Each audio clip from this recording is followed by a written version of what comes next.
My name is Maria, and I'm 23 years old. I'm a housewife. My husband, Ted, is 25. We met in college when I was a junior and he was a senior. We first became friends after meeting at a party and started dating. The year I graduated, he proposed to me. I loved him, so I happily said yes. I was excited to marry the man I loved and have a happy life together. But things didn't turn out the way I expected. After our wedding, we moved in with his parents, and from the start, my mother-in-law didn't like me. She complained about my cooking and said it was terrible. "You can't even cook rice properly," she would say. No matter how much I cleaned, she would find dust somewhere and make me do it again.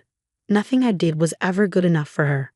At first, I thought I just wasn't meeting her expectations, but then she started ignoring me.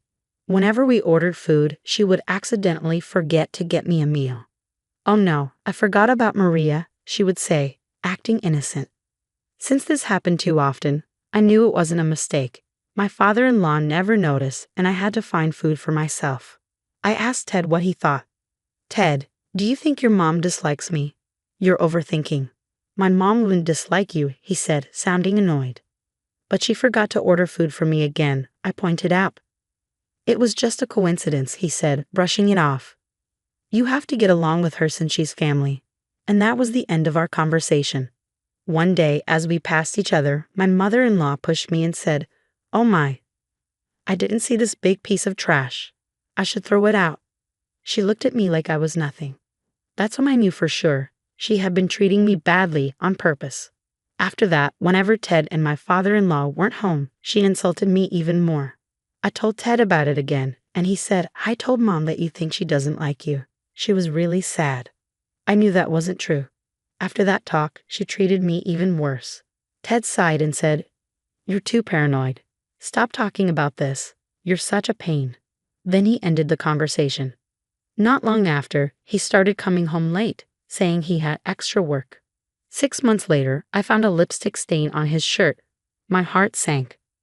"Ted, what is this?" I asked. After this, he hesitated, then finally admitted he was cheating on me with a younger coworker. I was shocked. While his mother was treating me terribly, he was having fun with someone else.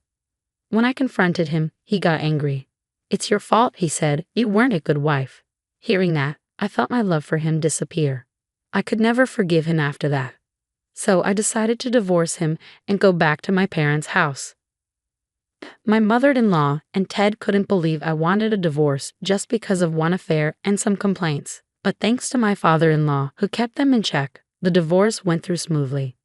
I also received money from Ted and the woman he cheated with. It has now been 20 years since I divorced Ted.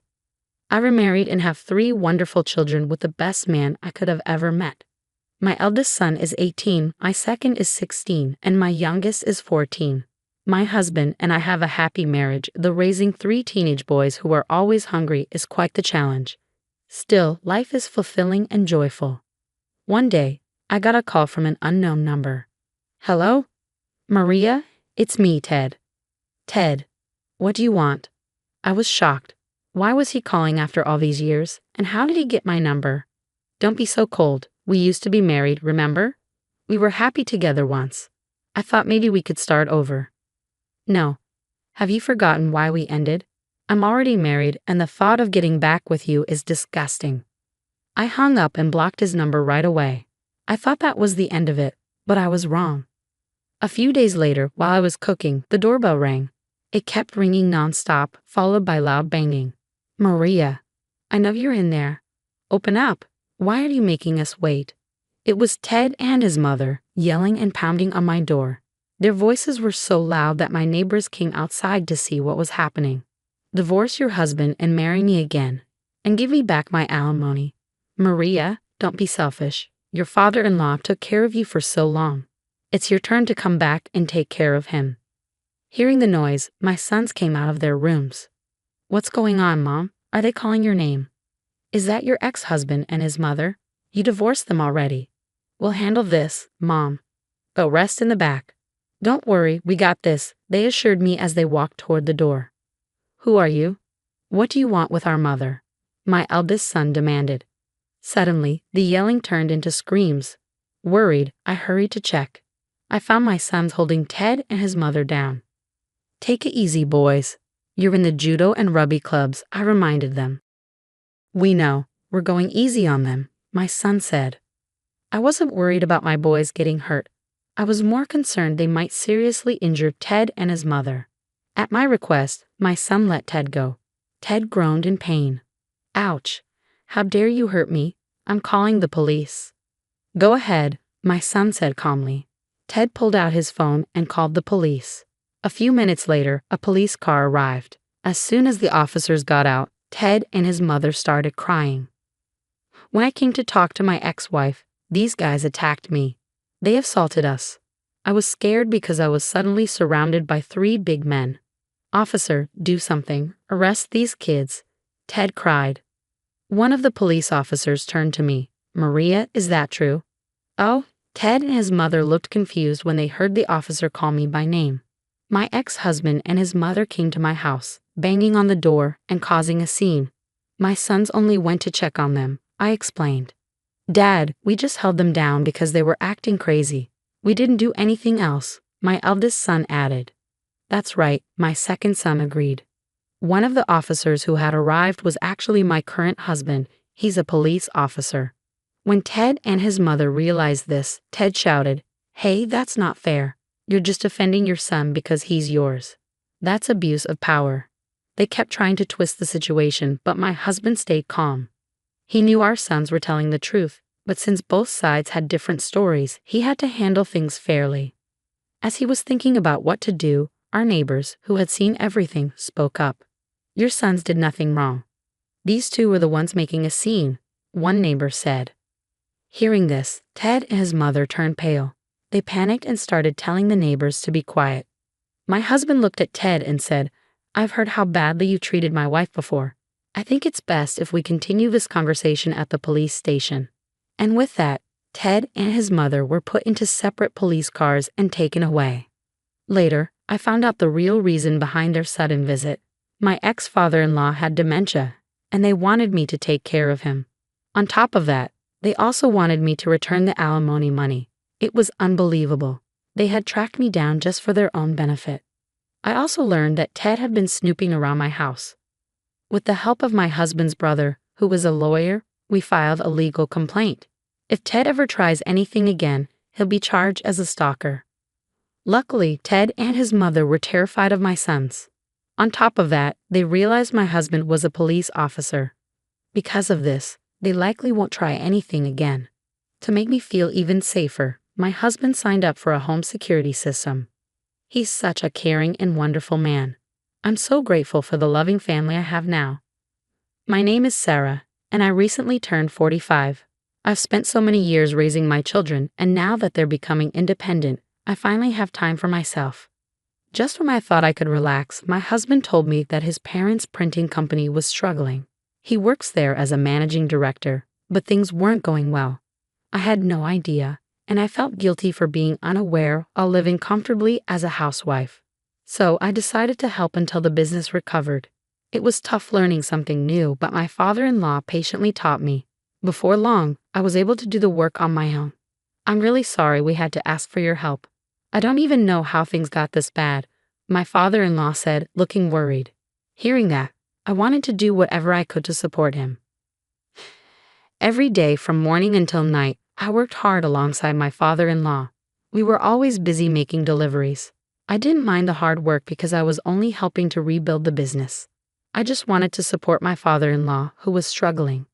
But as time passed, I started to wonder about my mother-in-law and my husband.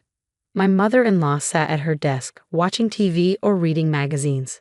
She said she needed to answer the phone, but she often left to go to the salon or spa, then went shopping and came home with lots of bags. My husband left for work every day, but he never seemed to bring in any sales. At night, instead of helping, he just sat and talked with his mother. It seemed like my father-in-law was the only one actually taking orders over the phone.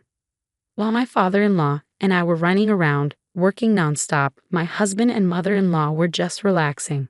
I couldn't ignore it anymore, so I asked my husband, "Where do you go every day? You never bring in any sales. Your mother just sits around too. We're all working so hard, we don't even have time to eat lunch. We could really use some help." My husband got angry. Don't act like you know everything just because you helped a little. Sales aren't the only part of business. You don't understand anything. But your father and I are the only ones working so hard, I argued. Shut up. Do you even know what hard work is? There are people in this world who work way harder than you. People who just stay home their whole lives are useless. I can't stand them. What? I worked hard at home raising our children, and now I'm working for free to help your father. You don't have to talk to me like that. I was just asking for help. Say whatever you want, you idiot, he snapped before storming out. Later, my mother-in-law confronted me. What do you mean I don't work? How dare you say that? I have important things to do. You just don't understand. I didn't mean it like that. I just don't even have time to go to a salon, and I'm helping your husband every day. I tried to explain. How dare you talk back to me, she shouted. Then she accused me of trying to take over the business. What? That's not true at all. I started to say, but she cut me off. I don't care what you say. I looked at my husband, hoping he would defend me. But instead he sneered, you sure have a big mouth. But look at yourself, you don't even look like a woman. He laughed. My mother-in-law smirked and added, she's right. You should take better care of your looks, like I do. She laughed along with him. I had worked so hard to take care of our home. Now I was working tirelessly to save my in-laws' business, and this was how they treated me. I felt something inside me break, something I had been holding back for a long time. I would never forget what they had done. The next day, after my mother-in-law and husband left as usual, I decided it was time to take action. Bob, I need to talk to you, I told my father-in-law. He looked surprised by my serious tone but listened carefully, so I laid everything out for him. First, my husband. He hadn't been going out for work, he had been gambling. He had lost almost all our living expenses and was drowning in debt. Worse, he had been fooled by shady investment schemes and had put the company's money into them, causing massive financial losses. Then, my mother-in-law. She had been spending her entire salary on beauty treatments and luxury shopping. Not only that, but she had also been secretly taking money from the company. On top of it all, she was cheating on my father-in-law. Together, she and my husband had drained the company of tens of thousands of dollars. My father-in-law sat there in stunned silence, his face pale. Then the weight of everything crashed down on him. Why? How did this happen? I've done nothing but work hard, he murmured, tears falling from his eyes. At that moment, I knew I wanted to save him. Bob, can you forgive them? I asked softly. He took a deep breath. I can't forgive them for what they did to my father's company. But Sarah, even though we know the truth now, I don't have the strength to fix it anymore. Leave it to me, I said. Before I got married, I had worked in real estate. Though I became a full-time homemaker at my husband's request, I had secretly invested in property using my personal savings. That property had skyrocketed in value. If I sold it, I could pay off the company's debt and still have enough money to keep it running. At first, my father-in-law was hesitant to accept my help. But when he saw my determination, he finally agreed. And then the day of reckoning arrived. My father-in-law gathered everyone at the office. So Sarah has saved the company, he announced. My husband scoffed. What kind of joke is this? My mother-in-law sneered. She saved the company. Did she magically become competent after she stopped being a woman? That's enough, my father-in-law roared. Do you not understand that you're in no position to mock Sarah? Their smug expressions vanished. He continued, Sarah has paid off all the company's debts. From today forward, she is the president of this company. You two are fired. My husband's face twisted in shock. What? What do you mean, she paid off the debt? There's no way she had that kind of money. I never gave her a dime since we got married. My father-in-law's face darkened. I don't remember raising you to be this kind of person. You are the most disgraceful son I could have ever imagined. My husband gaped at him, lost for words. And my father-in-law continued, you two will be held responsible for all the money you wasted. You're going to pay it back, every cent of it. My husband and mother-in-law turned pale. That's when I stepped in. Unlike your terrible investments, I made steady, smart choices. I used my savings wisely, and that's how I was able to save this company. Their eyes widened in horror. For the first time, they realized that they had lost. Thanks to that, I was able to save your father's company. But that wasn't all. I had also investigated every expense, the beauty treatments, the designer goods, the reckless stock purchases, and those scam-like investments. Every dollar was accounted for. I placed a stack of documents in front of them. "This is the full amount you two have wasted," I said firmly. "A professional has verified these calculations, so I won't accept any disputes. You will repay every cent." They stared at the documents, their faces draining of color. But this wasn't enough. My father-in-law and I each placed another document on the table. "We are divorced as of today. Sign it." My husband's jaw dropped. "No, this is insane. I told you, my investment was about to pay off. Just give me a little more time." My mother-in-law clutched my father-in-law's arm. "You've been with me your whole life. You wouldn't throw me out, would you?" Bob's face was emotionless. "No matter what you say, our decision won't change." They protested, but the evidence of their misdeeds was overwhelming. In the end, they had no choice but to sign. We also sold a house my husband and I had lived in, using the money to recoup some of the company's losses. My ex-husband and mother-in-law, stripped of their wealth and status, were forced to rent a small apartment.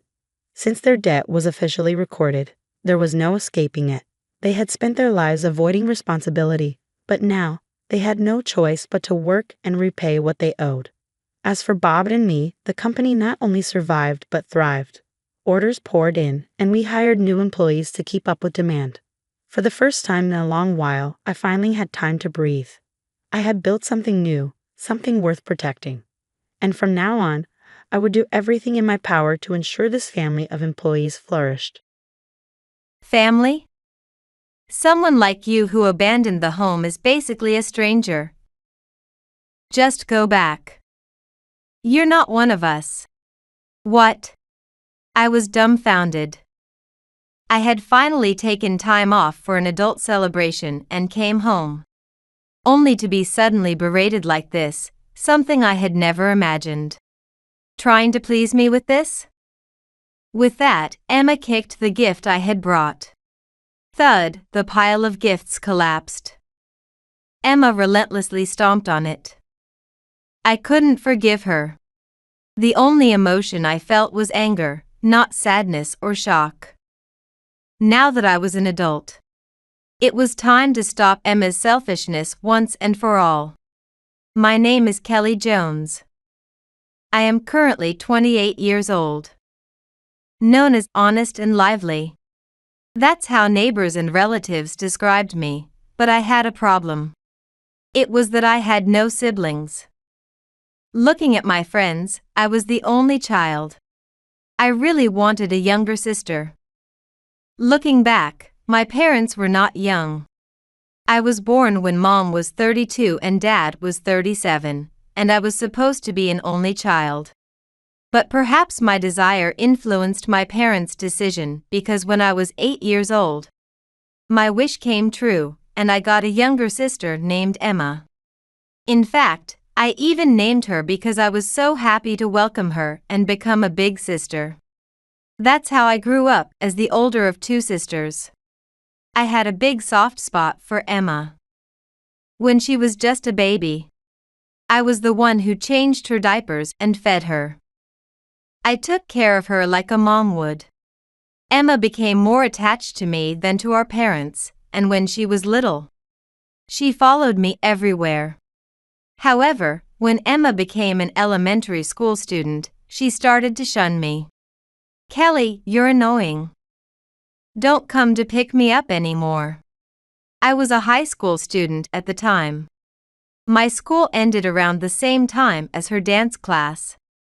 So picking her up and going home together was our routine. But Emma began to dislike me coming for her. Mom can't make it. Mom was working part-time and couldn't make it to the end of the dance class. So I was the only one who could pick her up. But Emma was being selfish and troubling Mom. "I can come home alone." "But isn't it a rule that I come to pick you up?" "Just lie that you came." Emma told me and Mom to break the rules of the dance class. But when we signed up, we had promised in a contract that a parent would always come to pick her up while she was in elementary school. We couldn't just break the rules. Maybe Emma started caring about what others thought. After discussing it with Mom, we decided that I would pick her up and then let her walk home on her own while I followed discreetly. Emma reluctantly agreed but demanded, "Stay more than 3 meters away." Emma was so cute that neither I nor Mom could scold her, and we ended up spoiling her. Emma totally brushed me off even in middle school. But things were a bit different when she reached high school. She excitedly told me, "Kelly, I have a boyfriend," and it was clear she was thrilled. She continued to love dance, but she was apathetic about other things. So when Emma found someone she liked and told me about it, I was as thrilled as if it were my own affair. "Congratulations. What's he like?" "He's really cool." "Oh, but don't tell Mom and Dad." "Of course. I'll keep it a secret." Finally, we could have the sisterly conversation I had always longed for. And I was moved to tears. Emma continued to talk to me about her boyfriend whenever something came up. One night, she came to my room. "Kelly, I want to meet my boyfriend for a bit." It was already 9 p.m. Although I thought it was unreasonable to go out at this time, I understood her desire to see her boyfriend. "Please." In the end, I spoiled Emma again, but this encouraged her to be more demanding. Night after night, she sneaked out to play with her boyfriend. It seemed she was even skipping her dance classes. When I realized this and scolded her, she started sneaking out without telling me. One day, I received a phone call. It was from the police. I was terrified something had happened to Emma, but they asked me to come pick her up. "Did something happen to my sister?" I asked frantically. The police officer spoke in a firm tone. It seemed they had seen Emma several times and warned her. However, each time, Emma made excuses like, "I'm coming back from tutoring," or "I'm coming from dance class," and ran away. But because they kept meeting her, they took her into protection this time, fearing trouble if Dad found out. Emma had given my contact to the police, so they reached out to me. I rushed to the police station. There, a dignified male police officer looked at me and asked, "Are you her sister?" "Yes." "I apologize for my sister causing trouble." "Excuse me, but where are your parents?" The officer was a bit taken aback that a sister who had only been working for a few years had come to pick her up. Although there was no problem since an adult relative had come, the police's real desire was for the parents to be warned. "That's because Dad is hospitalized and Mom is with him, so they can't come." Emma lied to the officer. She simply didn't want our parents to find out, and contacted me instead. I sighed and was about to scold Emma when she spoke. "Kelly, you have work tomorrow, and you came all this way. Let us go home quickly." But I closed my mouth at Emma's words. Indeed, I had work the next day. Pointing out Emma's lie here might lead them to call our parents, delaying our return. After all, it was because I didn't stop her the first time that Emma started going out. Feeling responsible, I didn't deny or affirm her lie, even though I knew it was wrong. Reluctantly, the police officer told me to scold Emma and let us go home. Being protected by the police is too much. I scolded Emma, but nothing seemed to get through to her. She continued to run away and be protected by the police, calling me out each time. The 5th time I went to the police station to pick her up, I reached my limit. "Emma, you're still a high school student, so live like one. It's not normal to be picked up by the police so often. You should break up with a boyfriend who keeps calling you out at night like this." "Why do I have to be told that?" What does it even mean to act like a high schooler? I'm just living my life as I am. I'm saying that living within your means is important too. I don't think roaming around at night is typical of you. And I hardly think your boyfriend treats you well, I replied. Emma seemed to treat what I said like a lecture, and she clicked her tongue. While sitting in the passenger seat, she stared out the window, clearly irritated. This will be the last time I secretly pick you up without our parents knowing, I declared. What? I can't always cover for you.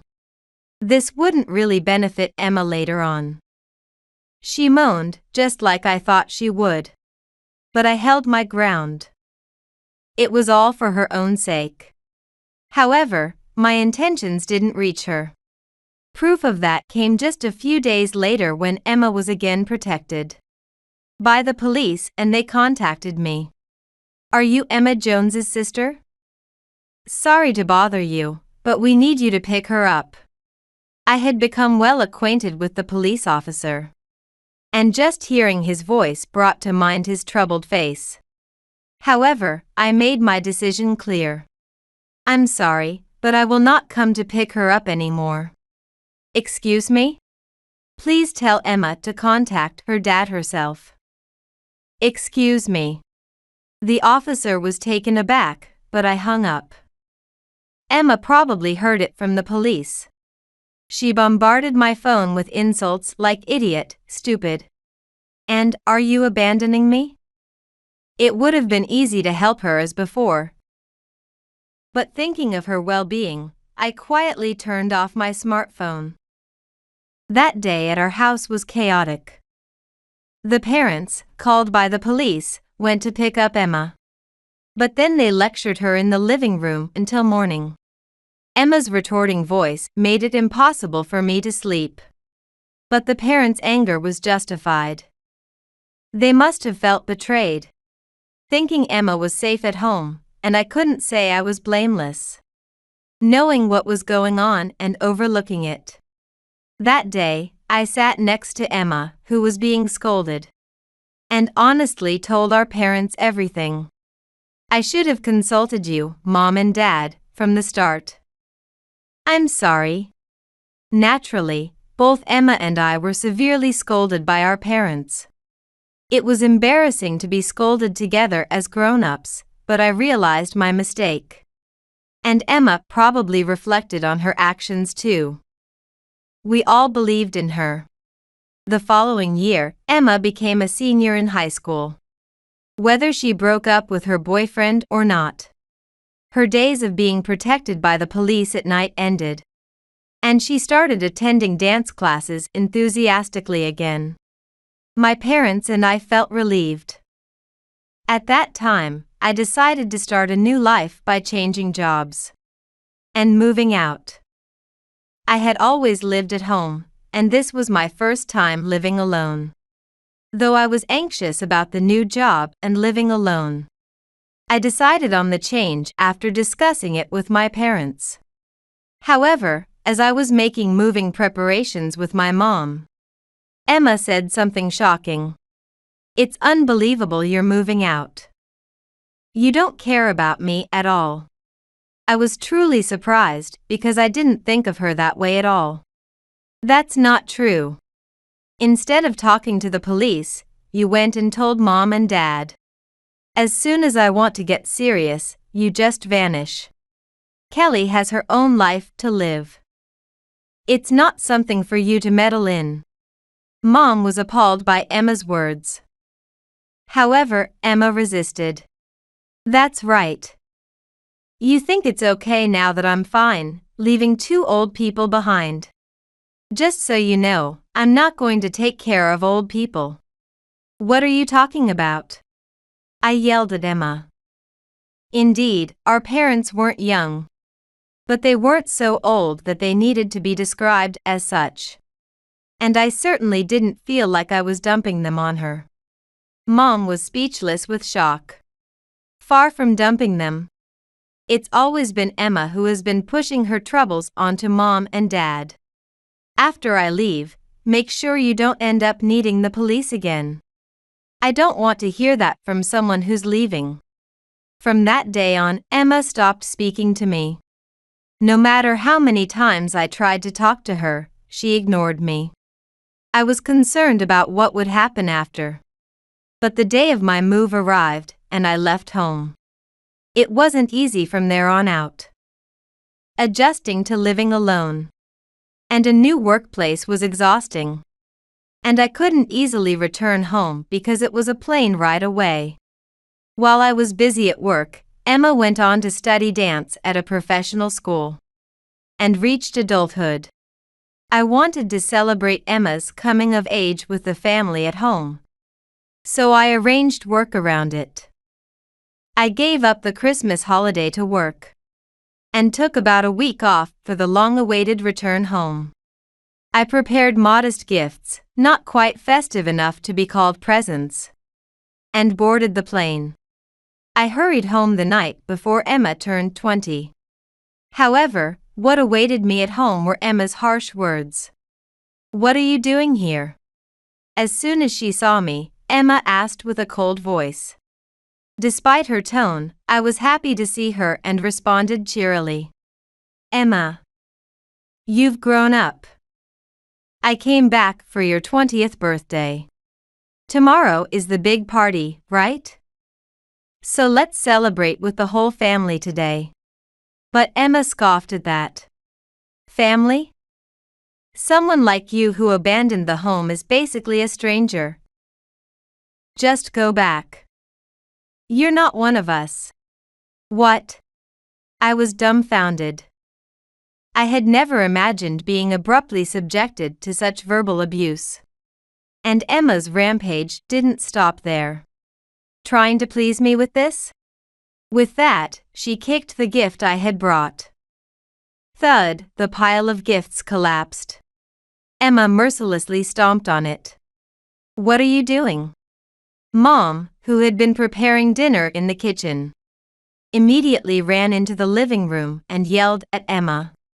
However, Emma arrogantly lifted her chin and glared at me. Then stomped out of the living room with loud footsteps. Stunned by what had happened, I stood in shock, my gifts crushed before me. "It's a shame, Kelly brought these for us." Mom also sounded sad as she picked up my gifts. The cookies she liked, the snacks for Dad. The chocolates for Emma, all crushed in their boxes. I wondered how she could have turned into someone who would do such a thing. "I'm sorry. Actually, Emma has been rebellious again for about a year now. She even throws away the meals I make." "What? Why didn't you tell me?" "I didn't want to worry you, Kelly," Mom replied, her voice cracking as she began to cry. I was livid. My emotions were overwhelming, not just with sadness or shock, but with an intense resolve to finally address Emma's reckless behavior. Despite her reaching adulthood. That evening, it was just Mom, Dad, and myself dining together.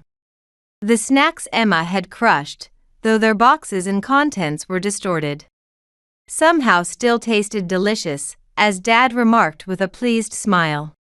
Seeing his smile brought me a moment of relief. But it also rekindled my anger towards Emma. The next day was Emma's 20th anniversary. "Mom, hurry up, we're going to be late for the hair salon." Emma yelled at Mom first thing in the morning, her tone sour. "Is that how you ask for a favor?" Dad scolded her, but it was like pushing against a string.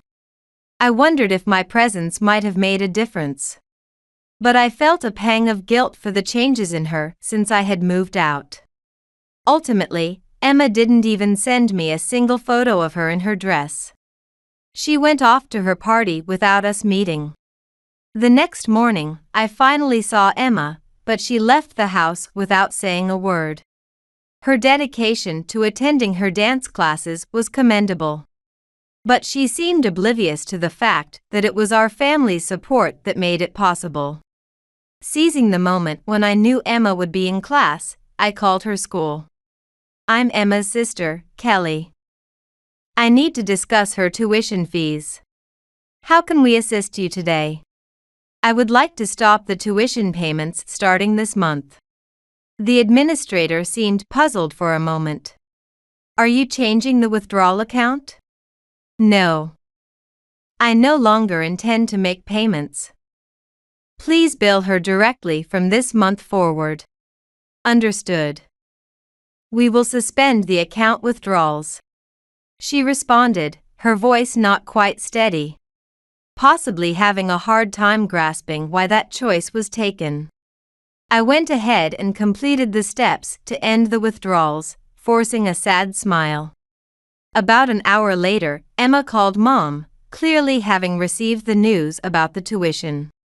Mom? They're saying I have to pay my own tuition? Emma's voice was livid. I'm not Mom. Kelly? Realizing it was me, Emma raised her voice even more. Stay out of this. I want to talk to Mom. What are you misunderstanding? I'm the one who asked to stop the tuition withdrawals. What? With what right? Emma's voice was thick with anger. Because I was the one paying your tuition. I have the right. What do you mean? Emma looked shocked when she realized I had been covering her tuition. It was true, after she broke up with her high school boyfriend and threw herself back into dance. I want to go to dance school after I graduate from high school. After that, I want to study abroad. However, a problem arose. The tuition for the dance school Emma wanted to attend was expensive compared to average costs. Although it was a bit far, it wasn't unreachable. The facilities were well equipped, and there were connections for studying abroad. Many famous dancers were alumni, making it an ideal environment to fulfill her dreams. Having the school she wanted within reach was a great opportunity for Emma. However, despite my desire to send her there, we simply couldn't afford it. We might need to consider other schools, Emma. It's either that or be honest about the difficulty in funding your studies abroad after graduation. It would be kinder not to let you get your hopes up. Before I changed jobs, we had a family meeting with my parents. They decided it was best for Emma to give up. But I didn't want her to have to give up her dreams. But it's a dream that Emma has finally found. That's true, but... All right. I'll change jobs. I'll take care of Emma's tuition, I decided. My parents were shocked by my decision. You don't need to do this much, Kelly. You have your own life. Mom told me this, but I was happy that Emma had a dream. Especially since it was related to the dance she had always pursued. I want Emma to become a wonderful person. I truly believe that she can achieve this through dance. That's why this is also for me. This was the catalyst for me changing jobs. My parents agreed to save up for the study abroad expenses. And we made a promise as a family to support Emma's dreams, with me covering the tuition fees. That's unbelievable. You changed jobs for me, Emma murmured, devastated when I revealed everything. I had kept the tuition payments a secret even from our parents to spare her feelings. But regardless of my intentions, Emma's attitude towards Mom was unforgivable. It may be hard to believe, but it's the truth. However, I'm done supporting your dreams. Wait, no. People who disrespect their family like you do won't inspire anyone with their dance. I added sharply, needing her to understand the severity of her actions. As I spoke, Emma began sobbing uncontrollably over the phone. I could hear a faint chime, her class was starting. Well, I'm hanging up now. With that, I ended the call. Is she all right? Mom asked, still worried. Being too indulgent isn't good either. This will ultimately be for Emma's good. I comforted her, even though I could tell she was still worried. We said we'd chat more when Emma got back, but half an hour later, the front door swung open. I'm back. Did you come back? What about school? Surprised, I rushed to the entrance to speak to Emma. She twisted her face right there. Oh, Kelly. I'm sorry. Then, at the entrance, she suddenly burst into loud crying. Judging by her tearful breakdown, it seemed she had left school early, because she couldn't bear the news of her tuition being cut off. Realizing her own foolishness had brought her to this. Beyond anger, I was astonished. What's this about? If it's about the tuition, even your apologies won't change my mind. How am I supposed to live from now on? Her plea seemed almost a moral appeal, but I smirked in response. How? You have a healthy body and thick skin. Why not look for a job and give it your best? That's horrible. You don't seem like the sister I knew before. Shocked, Emma glared at me. She must have thought I would forgive anything she did or said. Indeed, that had been the case until now. I am well aware of that. However, that was exactly what spoiled Emma, and now that I had written her off, I had no intention of coddling or forgiving her anymore. Horrible?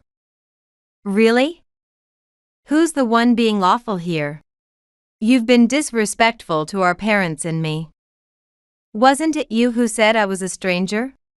And now you want me to act like I'm your sister? That's just laughable. Emma fell silent. If you really want to dance, you could take a year off to save up for tuition. Transfer to another school, or even go abroad right now. There are options. But I need to graduate from that school first. She started muttering complaints and excuses. Mom and I, peeking out from the living room, grew increasingly frustrated listening to her entitled reasoning. When Emma's excuses finally paused, I laughed. As long as you make excuses like that, you'll never accomplish anything. Realizing that I truly had no intention of helping her anymore must have hit her hard. Emma looked up desperately at Mom. Mom! Say something to Kelly, please. As if I was the villain, she pleaded for help. Mom sighed in exasperation. Kelly is right. We've been too lenient. What? Your dad and I are done helping you, Emma. Reflect on your actions and figure something out on your own. Even my nice mom has made up her mind to quit supporting Emma. Emma's face turned even paler and she collapsed. No matter how much she cried, there was no one left to help her, an utterly desperate situation. Emma had always taken our family's support for granted, never considering how much we were doing to help her achieve her dreams. I had let go, but this setback was necessary for her. Eventually, Emma dropped out of school. Without the funds to pay tuition, there was no choice. It was a 3-year program, and neither Emma nor our parents could manage the remaining tuition for 1 year and 3 months. However, there was a silver lining. I'll try to make it on my own. I'm going to study abroad to pursue my dream. Emma contacted me. Finally, she had decided to stand on her own. I wanted to support her in that resolve. With that in mind, I collaborated with my coworker, Billy Anderson, using our professional connections to research dance schools in France, find affordable housing, and identify potential job opportunities that could accommodate Emma's dance commitments. I had chosen my new job partly because the company had branches in France. The salary was significantly higher, and having a connection to France through work meant I could act on Emma's behalf when necessary. Billy had recently been transferred to France but was willing to help Emma, which I greatly appreciated. When I introduced Emma to the dance school and housing options, she was thrilled. Studying while working might be tough, but keep at it. Thank you. I really think I've been too dependent up till now. But I'll definitely achieve my dream. 3 months later, having completed all her preparations, Emma moved to France on her own. It might be difficult to meet often, but that's just how it is. I can only hope she does well in France. Have you settled in after moving? How's the job? A month after Emma moved, I contacted her. She was working as a waitress at a cafe, a place that employed many Americans due to our company's presence, and needed American speakers, a tip that Billy had passed on to me, and I had shared with Emma. However, her response to my inquiry was somewhat hesitant. It didn't really suit me. I quit. What? You quit? What will you do now? I'm looking for other jobs. Don't worry, I have some money. Emma said this nonchalantly. Indeed, as a parting gift, both our parents. And I had given her a bit more money than usual. But it wasn't enough to live on for long. Despite my concerns, Emma reassured me. After all, I came here to dance, not to work. Dance comes first. Shouldn't she be working to support her dance ambitions first? Those words almost slipped out, but I held them back. Emma had decided to manage on her own, and too much interference from me would be unwelcome. Accepting her words, I ended the call, but that night, I received an unexpected message. Kelly, I just noticed that some funds are missing from the bank. It was a distressed call from Mom. What do you mean? Explain it to me properly. Your dad and I had been saving money for retirement and for Emma's post-graduation studies. When we went to update our passbook at the bank today, it was gone. Mom explained through tears. Is Dad there now? Yes. I asked to speak with Dad, thinking it better to get the details from him given Mom's distressed state. Calmly, Dad explained upon my further questioning. It seems like Emma withdrew the money. What? We told the bank we didn't remember making the withdrawals. So, the bank staff checked and said she made multiple small withdrawals over 3 months after quitting school, probably to avoid suspicion. I was speechless at the fact. Dad confirmed that the handwriting on the bank slips shown by the bank staff was Emma's, and he was sure it was her doing. I remembered my conversation with Emma, who quit her job saying she had money to spare. Now it all made sense. So much for her struggle to be independent. After hanging up with Dad, I called Emma again, driven by anger. What do you want so early in the morning? Emma answered the phone grumpily. It was night here, but morning where she was. But that didn't matter to me. Did you steal money from Mom and Dad? I shouted at Emma, who had just woken up. What? She responded, but then she laughed. Oh, you finally noticed. What are you playing at? Well, you made me quit school, right? I had to get something out of it. Besides, it's their fault for not noticing, right? I'm going back to sleep. It's hard to believe, but Emma not only confessed, but also threw some insults before she hung up. I couldn't just let that slide. So, I called someone to make sure she got what she deserved. 3 days later, Emma called me. Kelly, your colleague Mr. Anderson from your company took my money. She sounded panicked. I smiled, knowing things were going as planned. Huh? What do you mean? I mean Mr. Anderson. The nice guy from your company who helped me with the apartment. He came over yesterday, and when I told him I kept my money at home, he said it was dangerous for a woman living alone to have so much money, and offered to keep it for me. I gave it to him. But then I got nervous and asked for it back, but he refused. Emma blurted all this out in one breath, making her own foolishness clear. Oh, that's because I asked him to. What? That's robbery, even if you asked him to do it. I'm going to report this to the company. Emma yelled in anger, but I laughed. Too bad. Complaining to the company won't help, they can't sue him. Why not? I'm the victim here, I had my money stolen. Well, that man is your brother-in-law. Family theft isn't prosecutable. Emma stopped talking, looking a bit confused. I thought it was smarter for her not to know, as it might keep her wondering, and maybe that was deserved. But I decided to fill her in regardless.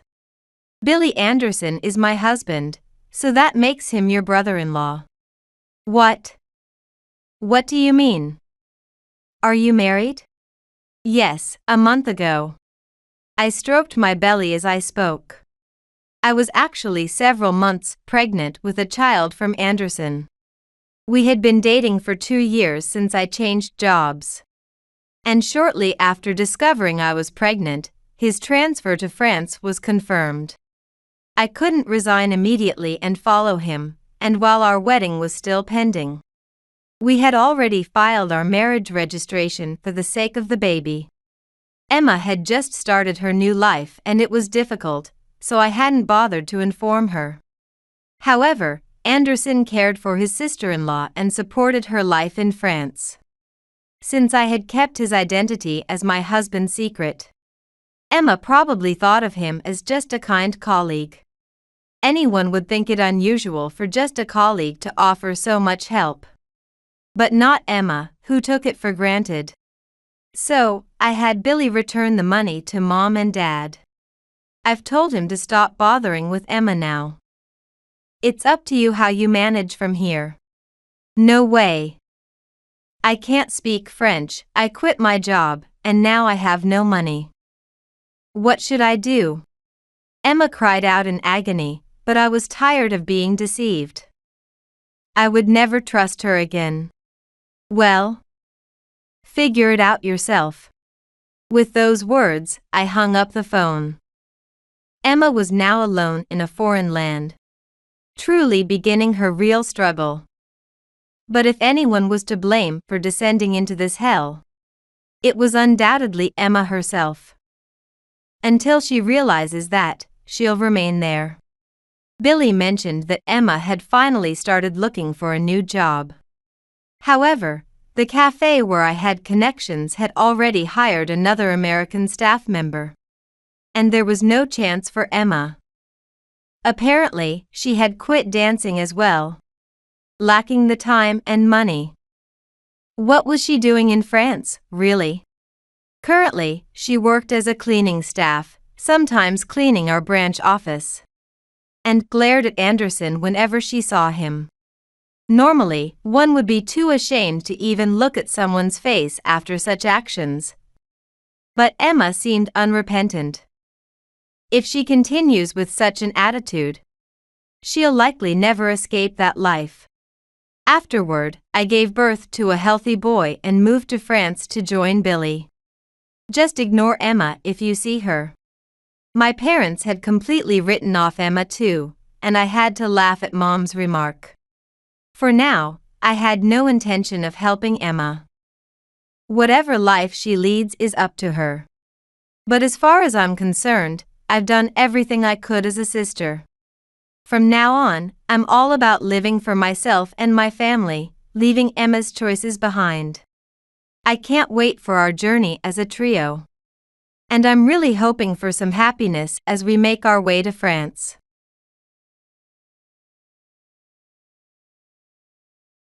Using a dishwasher is pure laziness. You have other cleaning tools around here. Get those handy tools out. I'll throw them away. Saying that, my mother-in-law began to destroy the cleaning robot and the washing machine, along with other home appliances she deemed were purchased to enable my laziness. I am Kim, 30 years old. I live with my husband, Greg, and our 3-year-old son, Josh. A few years ago, we were undergoing fertility treatments. Both my husband and I love children and were eagerly waiting to have a baby. After overcoming many challenges, we succeeded in our fertility treatment. The moment we had our first child was indescribable. 3 years after our child was born, I now work from home. I use things like cleaning robots to manage housework while working. Greg works in sales at a pharmaceutical company. We are both working parents and have decided together to reduce our housework load by using such devices, which has prevented any arguments about chores. I'm grateful for the cleaning robot. However, I have a major concern: my mother-in-law. She comes over almost daily, checks the fridge for something tasty, and stays for hours, calling me whenever she needs something. When Greg is home, he deals with her so she stays out of my way. But that only applies when he is around. One unfortunate day when Greg was at work, it was just my mother-in-law and me.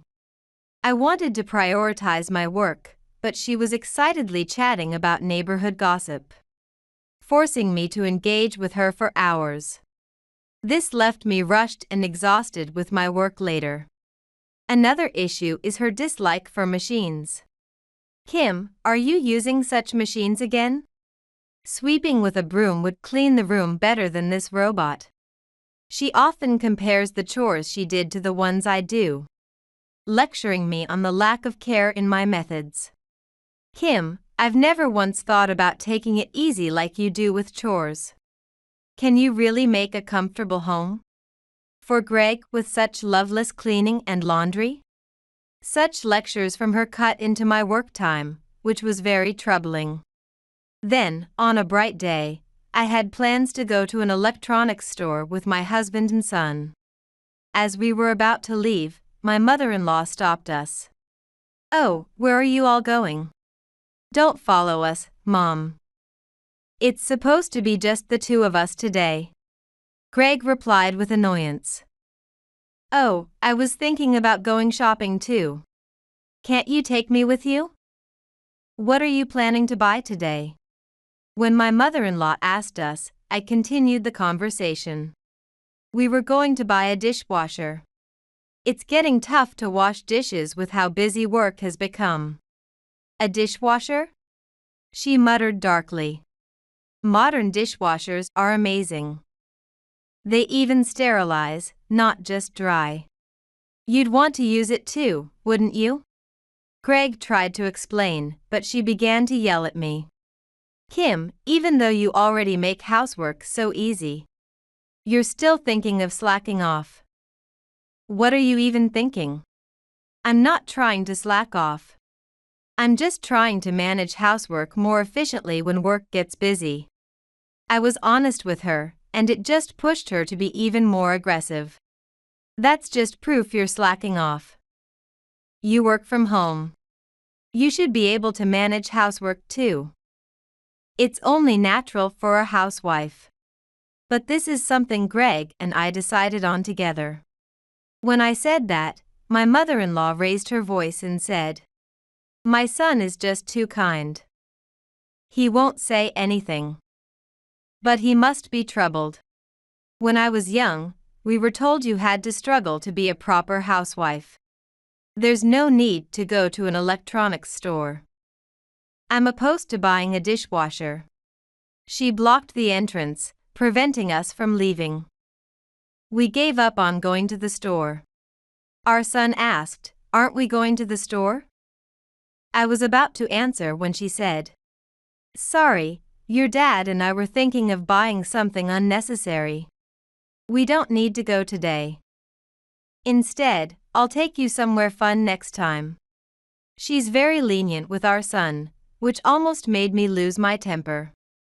But I managed to calm myself down. So, we continued washing dishes by hand as usual, but it was not efficient or hygienic. So after consulting with Greg, we secretly bought a dishwasher online later. However, it would cause trouble if my mother-in-law found out. So we installed the dishwasher when she wasn't around. For a while, I used the dishwasher without her noticing. I thought I could just keep it hidden. But an unexpected event occurred. 2 months after buying the dishwasher, my mother-in-law came into the kitchen and started snooping around. "Oh, it's already lunchtime. I'm getting hungry. Is there anything to eat? Please wait in the living room, I'll prepare something." I replied, but she started rummaging through the fridge. Unthinkingly, I took out plates from the dishwasher. At that moment, I murmured to myself, "I've done it," but it was too late. She didn't miss the chance. "Kim, what is this?" That's a dishwasher." As I replied, she muttered while looking down. "Why is there such a thing like this in this house?" That was when she took out a knife from under the sink. Probably to cut some cake from the fridge. Seeing her with the knife, looking down, I realized I couldn't provoke her and became cautious. Then, she muttered, "Why did you buy such a thing?" "Oh, as I mentioned before, I bought it because work has been busy." I spoke seriously, trying not to upset my mother-in-law. At that moment, she put down the knife and screamed, "A dishwasher is definitely a sign of laziness." She then lifted the dishwasher with both hands and smashed it to the floor. It broke with a loud noise. Her frenzy continued as she exclaimed, "There are still tools for laziness in this house. Bring them out now. I'll get rid of them." Saying that, she went on to destroy the cleaning robot and the washing machine, along with other appliances she thought were just making me lazy. Soon, our house was in shambles. After destroying everything, she called someone.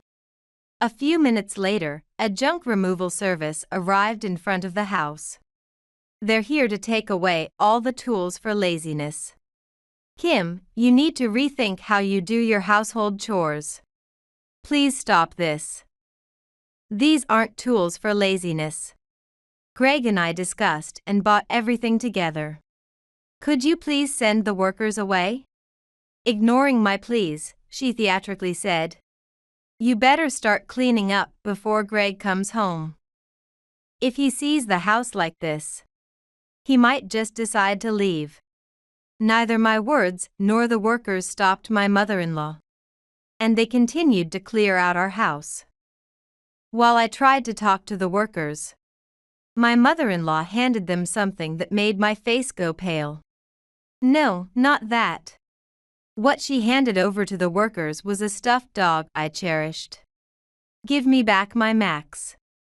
That stuffed dog was a gift from Greg during our infertility treatment. People say owning a dog can prevent children. But Greg and I never believed in such superstitions. It was just a stuffed animal. But it supported me through the treatment. It was like a companion. I couldn't stand to see it sold off so casually. "You named a stuffed dog and played with it? You must have been really bored. Take this too. Mother, that stuffed dog is a treasure to me. You can take everything else. But please, not the stuffed dog. I really can't part with Max." Laughing snidely, she replied, "Kim, it's because you played with things like this that you couldn't have children. It was only after I started intervening that you finally had a child. I've wanted to see my grandchild for so long. It's because I made you stop being lazy that you had a child. That must be it. So let's clear everything out now. It'll bring good fortune to both you and your husband." She handed Max to the workers with a logical reasoning. And it was quickly loaded onto their truck and taken away. When I returned to the room, it looked like an empty shell. I didn't want to think about anything in this empty space without Max. But my mother-in-law relentlessly scolded me. "Kim, what are you doing just standing there? Start helping out with the housework, you slacker." She dragged me to another room. "Look at this dusty floor. Laziness must be a disease with you. You must be seriously lazy. You won't get your act together unless someone makes you. I can't let you slack off. You know the consequences. You know what that means." She continued to berate me. "This place is filthy. What have you been doing all this time? That's why you can't rely on machines. Dust needs to be swept up. The laundry is full of stains. When I was young, I scrubbed out stains with soap until there were none left. And get started on dinner, too. Greg will be home soon. He'll be angry if dinner isn't ready. Your laziness has been terrible. Starting tomorrow, I'll retrain you. Be prepared, a lazy person like you can hardly do half as much as a normal person. You need to work twice as hard at your chores. Of course, you can do it, you're Greg's wife." My mother-in-law followed me around, venting her frustrations as if unloading years of pent-up irritation. I could hardly hear her as tears threatened to spill while I cleaned. Then, Greg's voice came from the entrance. "I'm home, just got back." "Welcome back. Thanks for your hard work today." My mother-in-law greeted him before me. "It's rare for Mom to come out like this. What's going on? Where's Kim?" Greg's concerned voice for me brought me to tears. Kim is still not done with her chores. But today, something good happened. Let's go eat something delicious today. What would you like, Greg? That sounds good, but have you already told Kim? When my husband said that, my mother-in-law immediately responded. She can't come. She's not done with her chores. Why don't we go out, just the two of us? No, I'll help Kim with the chores, and then the three of us can go out. Hey, Kim. Greg entered the room. And his face fell as he saw the devastation. Most of the appliances were gone. And I was cleaning alone, crying. Seeing that, I wonder what Greg must have thought. Kim. What happened here? Trying to get your husband to help with the chores? That's not acceptable for a wife. Greg, leave her be, and let's go. When my mother-in-law said that, Greg asked, Mom, what's all this? I'm teaching Kim, who's been super lazy, from the ground up. I got rid of all the appliances to snap her out of it. Greg, you've been too soft on her. And she's gotten out of hand. It's dangerous to spoil a woman. Greg suddenly remembered something. Where's Max? What did you do with Max? He asked me. I tried to answer, but tears overwhelmed me. Pathetic, crying over a stuffed animal.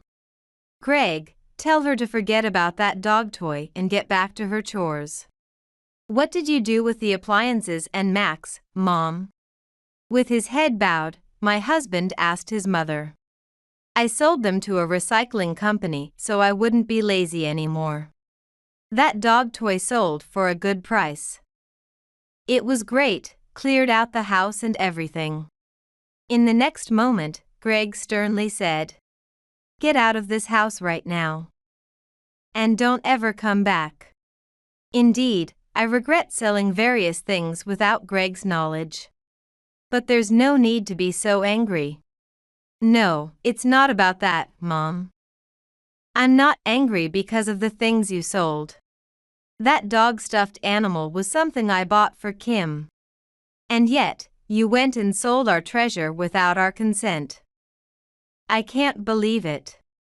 When Greg confronted her, she snapped back. Greg, you're being strange. You've never talked back to me like this before. Are you trying to torment me now? Kim's definitely the one causing this. Just you wait, Kim, I'll be training you daily from here on out. You better be ready. From that day, whenever Greg went to work, my mother-in-law began coming to our house as if timing her visits. If she judged that I was slacking off on my chores, even slightly, she forced me to redo them. Thus began days that felt like hell. As time went on, I struggled increasingly to balance work and household duties, and eventually collapsed. I developed a fever, and my body was utterly exhausted. I couldn't move as I wished. Seeing me in such a state, my mother-in-law uttered unthinkable words. Kim, you're pathetic. You lack both grit and stamina. Back in my day, even if we felt sick, we hardly got a break. Now, get up, you're useless. While she was complaining, Greg came home. I hadn't realized it was time for him to return. I was caught up in doing housework. Greg approached me, but at that moment, I lost consciousness. Kim, have you come around? Mommy, wake up. When I woke up, I was in a hospital bed. I'm glad you're awake. I'm sorry, I haven't been any help. I should be the one apologizing. I'm sorry for being such a useless wife. When I replied, Greg defended me, saying, That's not true. You've been working hard, taking care of the house, our child, and dealing with me and my mother. You've been doing your best, even with your own job. Suddenly, my mother-in-law began speaking about me. Greg, you really chose a strange wife. How can you say that, Mom? What you're saying and doing isn't normal. When Greg replied, my mother-in-law yelled loudly. Is that how you talk to a parent? The strange one is you, Greg. You've been brainwashed by Kim. Poor thing. Divorce her quickly and find a decent wife. A nurse, hearing the shouting, came over. This is a hospital. Please keep it quiet. Then my mother-in-law turned to me. You got me scolded because of you. You fainted just to avoid doing housework. Get ready to go home. Mom, stop it. Enough is enough. Greg tried to calm her down. Kim, we're going home. Sorry for all the trouble. Leave the rest to me, and just rest. He then left the hospital with his mother. After 3 days in the hospital, I went home. The walk back from the hospital felt heavy. I dreaded returning to those days. However, when I got home, I was surprised. The appliances that had been sold, like the robot vacuum and the washing machine, and even the supposedly broken dishwasher, were all back in place. I was speechless. Welcome back, Kim. Sorry, I couldn't pick you up. I had some things to take care of, Greg said. He then told me about what had happened while I was in the hospital. Apparently, on the way back from a previous hospital visit, his mother had been bad-mouthing me. Hearing this, Greg became genuinely angry and, upon returning home, smashed every beauty device and hairdryer his mother cherished with a hammer. From now on, Mom will understand what it feels like. Stop, I won't do anything anymore. Please, don't break it. However, Greg continued, contacting a recycling service to sell various items. But there was more to be surprised about. Kim, open that box. When I opened the box, there was Max, the stuffed dog. What?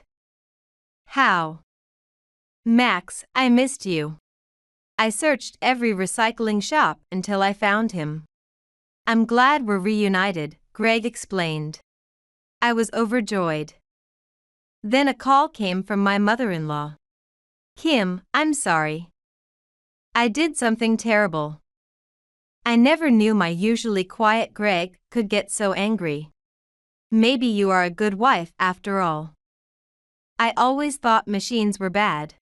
But after using the dishwasher, I realized how convenient they are. It cleans faster and better than washing by hand. I've changed my mind about machines. Can I use them at your house? No, thank you.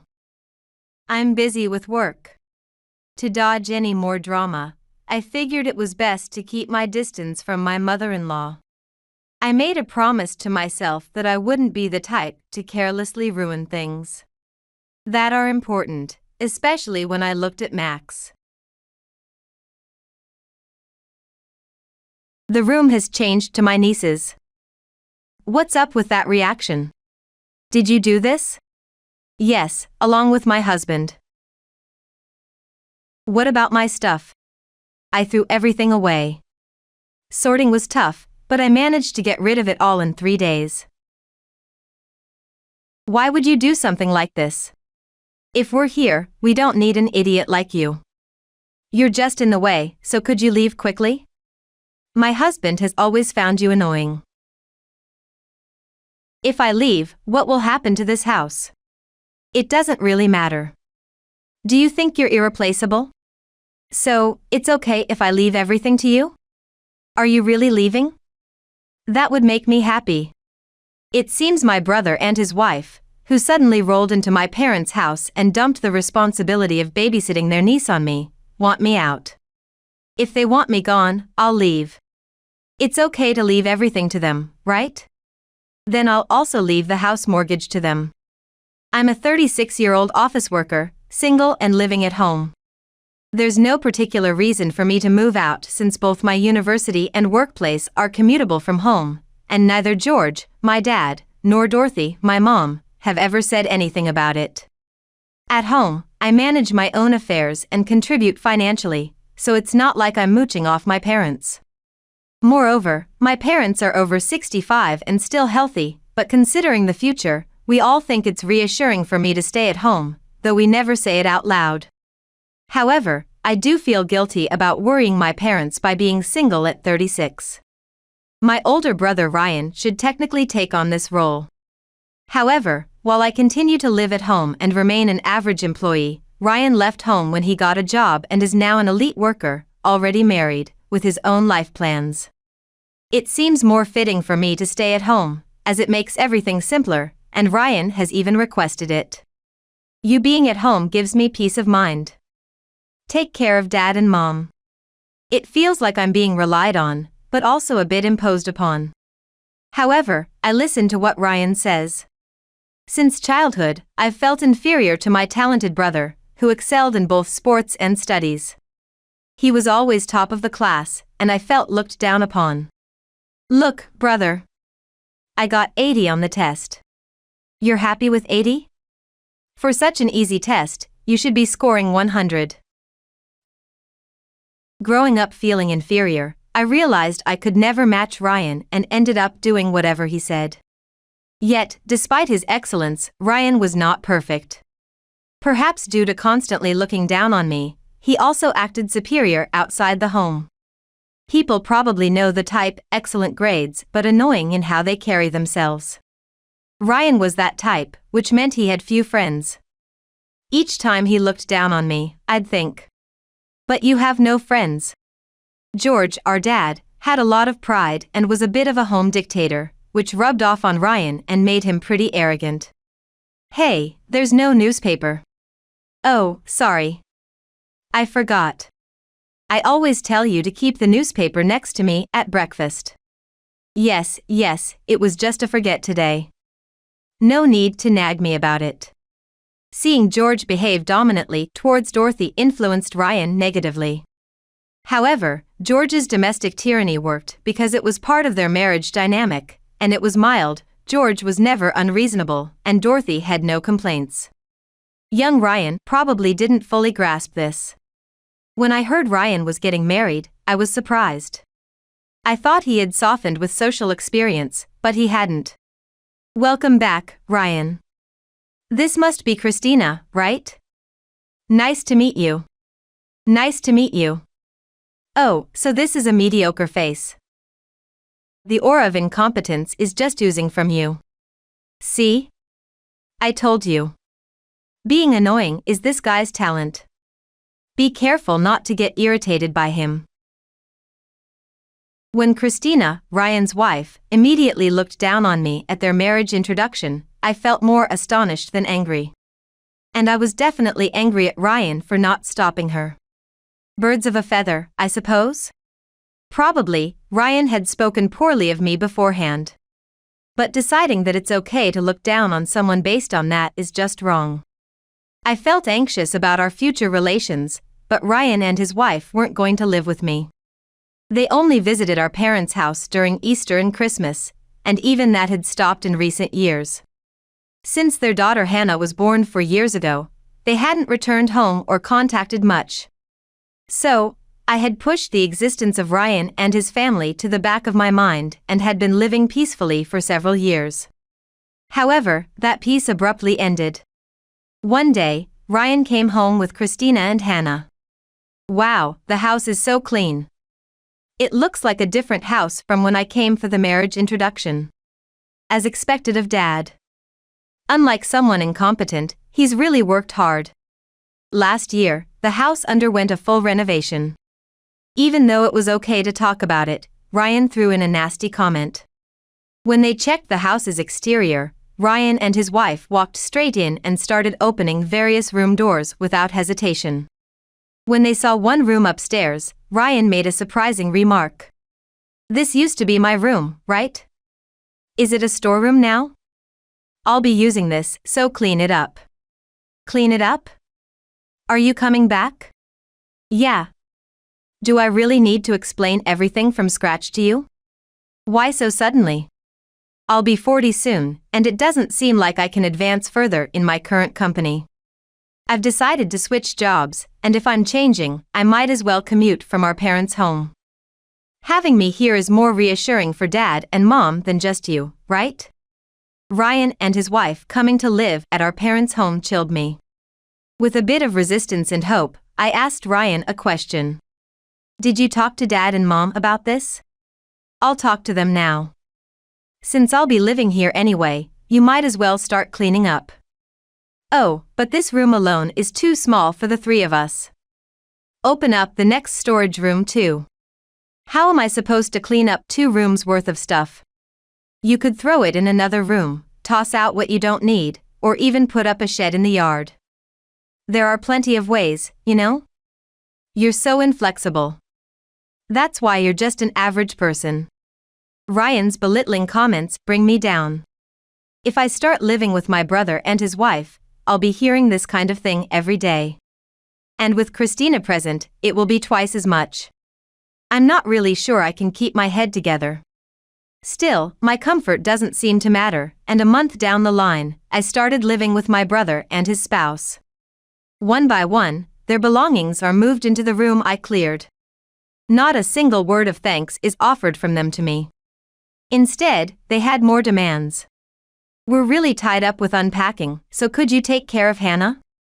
There's so much stuff, so I'll need you to look after it for a while. I don't mind looking after Hannah. In fact, I'm happy to spend time with cute little Hannah. However, weeks have passed, and even though the unpacking is long finished, I am still looking after Hannah. The bus will be here soon, so let's get you changed quickly. Mornings are hectic for me since I also need to get to work.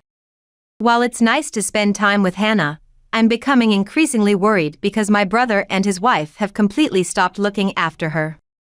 They only wake up after I go to work and Hannah is at kindergarten, and then they finally have breakfast prepared by Dorothy, my mom. Even when I come home from work, I'm busy with Hannah. Welcome back. You're late today. Please hurry and give Hannah a bath, she's waiting.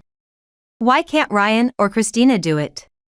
Hannah, you want to take a bath with Auntie, right? She's back now. Come on, let's go bathe. I really want to be able to take a bath whenever I feel like it. Having someone tell me when to bathe just annoys me. But, when I see Hannah running to me with a smile, I can't put off the bath. Shall we go to the bath then? I take Hannah's hand and head reluctantly towards the bathroom. Even after the bath, my duties aren't over. Putting Hannah to bed is also part of my responsibility, and it's not until 2 to 3 hours after I get home that I can finally have dinner. Between work and taking care of Hannah, my body is exhausted, and I often can't even swallow my food. And so, before I knew it, I was dedicating all my spare time to Hannah. Ryan must find it easy to impose on me, who he's looked down upon since we were children. Christina is just going along with it. While I'm busy with Hannah, the couple relaxes in the living room without a hint of guilt. I always watch this from the dining table while eating dinner. Initially, I helped out because they had just moved in and I thought it must be difficult, and my parents didn't say anything either. But weeks have passed since they moved in. Feeling that this couldn't continue, my parents and I decided to speak up. It's been a while since you moved in, shouldn't you start taking care of Hannah yourselves? I'm in the middle of job hunting, and it's really wearing me down. A little longer wouldn't hurt, right?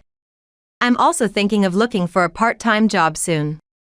Our circumstances have changed, and it's tough for us. Understand, please. Despite seeing them relax in the living room every day after I come home from work, can they really be having such a hard time? I find it hard to believe my brother and his wife. Family should support each other, right? I'll take care of Mom and Dad in the future, so support us for now. Though I'm uneasy and dissatisfied with their current situation, Ryan's words aren't entirely unreasonable. My parents and I, while feeling frustrated, decide it's better not to delve too deep and cause a conflict, so we reluctantly step back. About a year later, Ryan found a job, and Christina started working part-time. However, unfortunately, the situation with Hannah hasn't changed. We've just started working, and it's tough. Family should support each other, right? Ryan uses the same excuse as a year ago to impose Hannah's care on me. The same goes for the excuses he makes to our parents. I'll take care of Dad and Mom in the future. Ryan is capable, regardless of his personality. In the past, this would have reassured me about my parents' future, but now I feel anxious. Our family, including my parents and my brother's family, lives in the same house, but his family doesn't contribute to significant expenses like heating or food. My parents have brought this up. It's not like it's that expensive, right? Wouldn't it be better to save up for Mom and Dad's future? My parents seem convinced by Ryan's words, but my frustration with my brother and his wife has only increased. I'm the only one feeling this frustration, probably because they continue to look down on me. I'm home. You're late again today. Can't you come home earlier? Hannah can't bathe without you. I can't help it. I'm at work. Being late is because you're incompetent, right? If you just finished your work quickly, you could come home earlier. Yeah. It's my fault for not being efficient. I'll try harder tomorrow. Yeah, do better, incompetent. Being continually called incompetent and average by my brother and his wife has led me to genuinely believe I am those things, and I can't talk back. I've tolerated this situation for so long because of Hannah. If I can't take care of Hannah anymore, will my brother and his wife properly look after her? I only feel anxiety. However, my tolerance reached its limit when their contempt for me peaked. One day, after returning from a 3-day business trip, I entered my room and was shocked by what I saw. My room was overflowing with children's clothes and toys. The room has changed to my niece's. I thought for a moment I had entered the wrong room, but I'm not so incompetent that I'd mistake my own room in my own house. As I stood there dumbfounded, laughter came from behind. What kind of reaction is that? You can do better. I turned around, and there was Christina. Did you do this, Christina? Yes, with Ryan. What about my stuff? I threw it all away. Sorting was tough, but I managed to get rid of it all in these 3 days. Normally passive, I was finally overcome with anger and raised my voice. Why would you do something like this? Hannah is starting elementary school soon, right? So, we thought it was about time she needed her own room. That's not the point. How can you do something so cruel? If we're here, we don't need an incompetent like you in this house. You're just in the way, so can you please leave? Ryan has always found you annoying. If I leave, what will happen to Hannah and this house? It doesn't matter that much. Do you think you're the only one who can do it? You were only here because it was convenient for us. In fact, you should be grateful I even gave you a role. So, I can leave everything to you? Are you leaving? That would make me happy. Talking to such unreasonable people only makes me angrier. I push past Christina and head towards my parents. Dad. Mom. Ryan and Christina threw out all my stuff. What? What are you talking about? My room and the room of my brother and his wife are on the second floor, and my parents generally live on the first floor and don't come up. It seems my brother and his wife lied about clearing one of their 2 rooms for Hannah. That's terrible. I'm sorry we didn't notice. Don't apologize, Dad. But I've reached my limit with Ryan and Christina. Indeed, Ryan and his wife have gotten too cocky. If you both think so, will you help me? I decided to carry out a plan to evict my brother and his wife and return to a peaceful life. The day they threw out my belongings, I left the house. Since I didn't keep much in my room other than a passbook and a few clothes, I was ready to leave in 30 minutes. After staying in a business hotel for a while, I now rent a small apartment. I never imagined my first experience living alone would start this way. Life is unpredictable. But from now on, things will go as I plan. A month after I left home, just as I expected, Ryan called me. Hey. What's going on?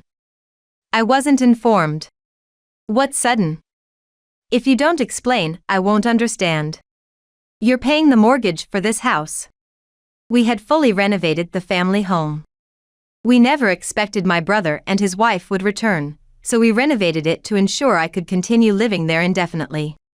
The cost was $130,000, for which my parents only paid the down payment, and I've been covering the rest. There's still over $100,000 left on the mortgage.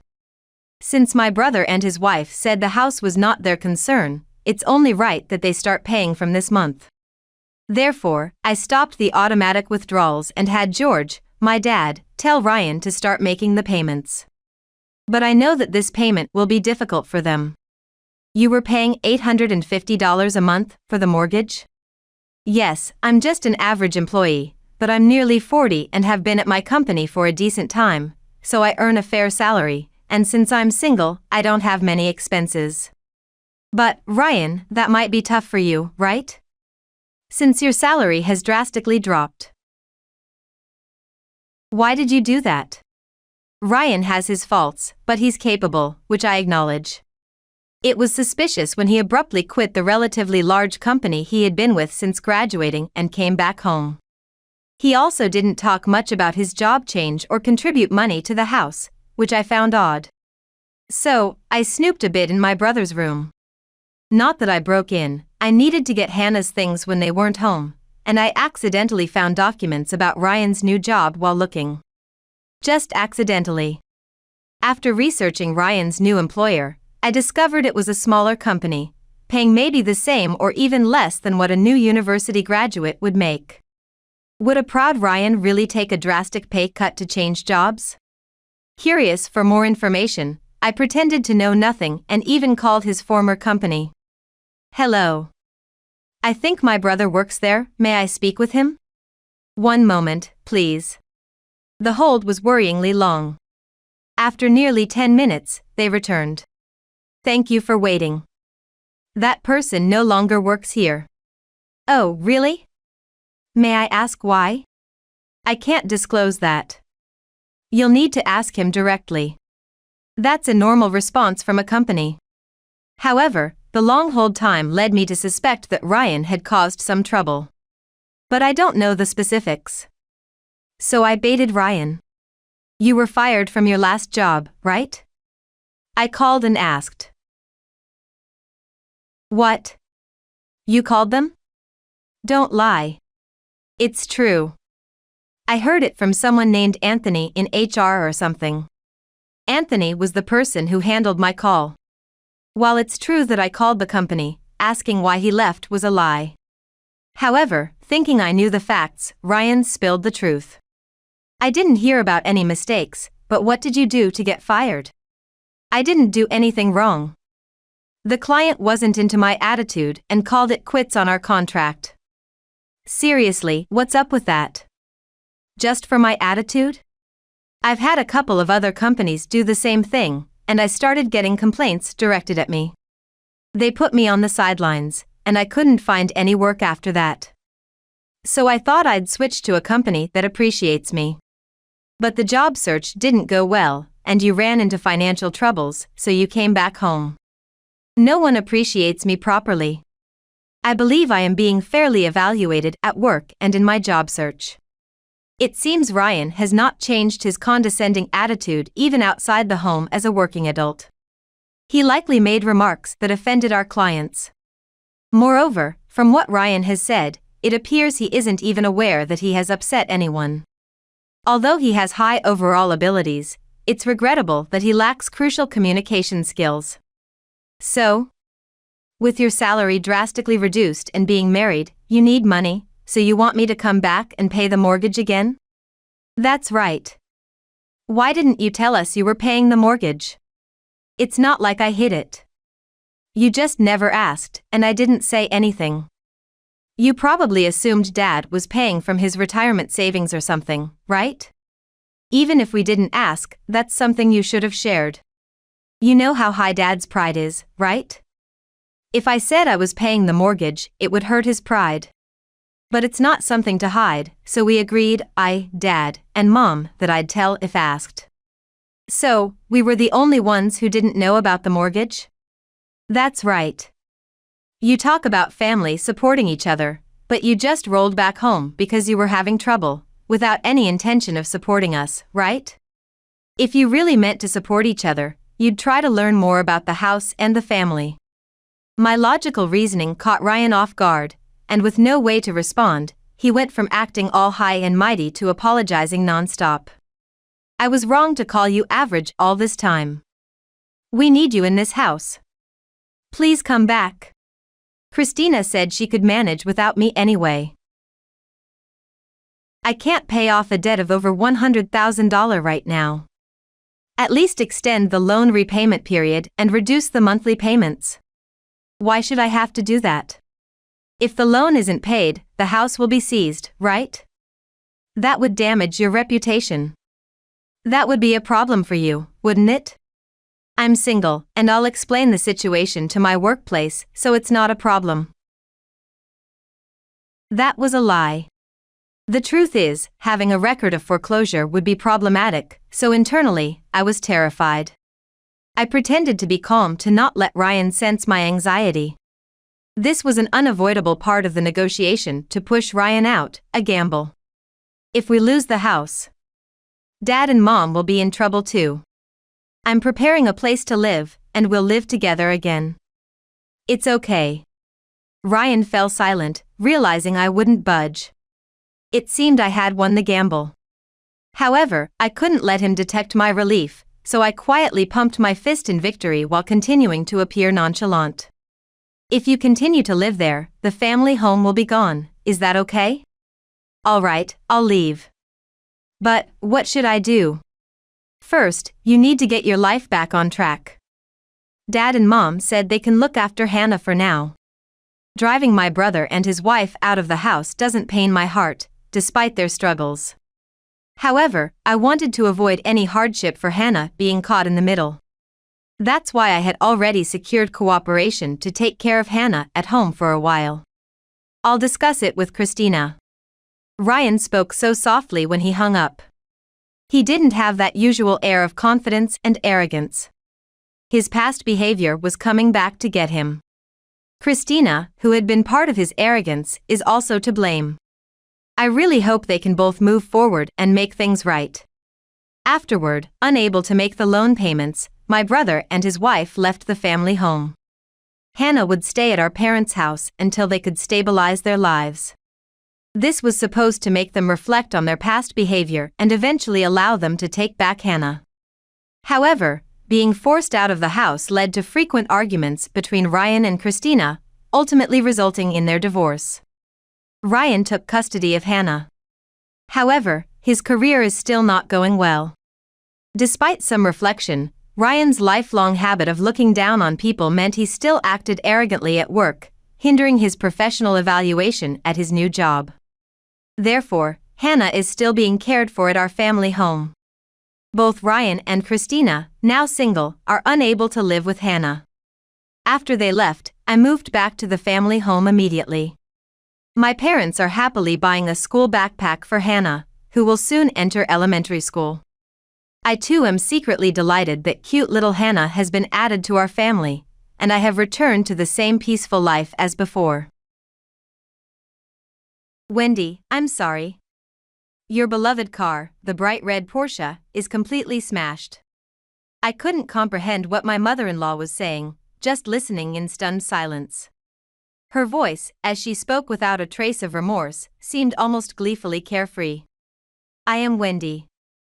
Just last month, I turned 35. My husband Kevin. And I live in a detached house in New York. Since I was young, I've loved fashion. And dreamed of starting my own fashion brand someday. The turning point to make my childhood dream a reality was meeting my husband at a fashion school. Kevin, an aspiring designer, had a unique worldview. His designs, though unconventional and not universally appealing, exuded a refined and elegant aura that captivated my heart. As a pattern maker, I wanted to bring his brilliant designs to life, and I honed my skills relentlessly. Kevin and I shared a passion for sports cars, which sparked our relationship during our studies. Though quiet and reserved, the tranquil moments spent with him filled me with happiness. After graduating, we took a loan from a bank, and my wealthy father invested the rest. Kevin became the exclusive designer, and I took on the role of pattern maker and CEO, realizing our dream of launching a fashion brand. Despite the daunting debt, our tireless work gradually gained popularity in social circles. And a breakthrough came when a famous international celebrity praised us on a video streaming site, catapulting our brand to luxury staple status. At 28, I married Kevin, and 2 years later, we were blessed with our daughter Hannah.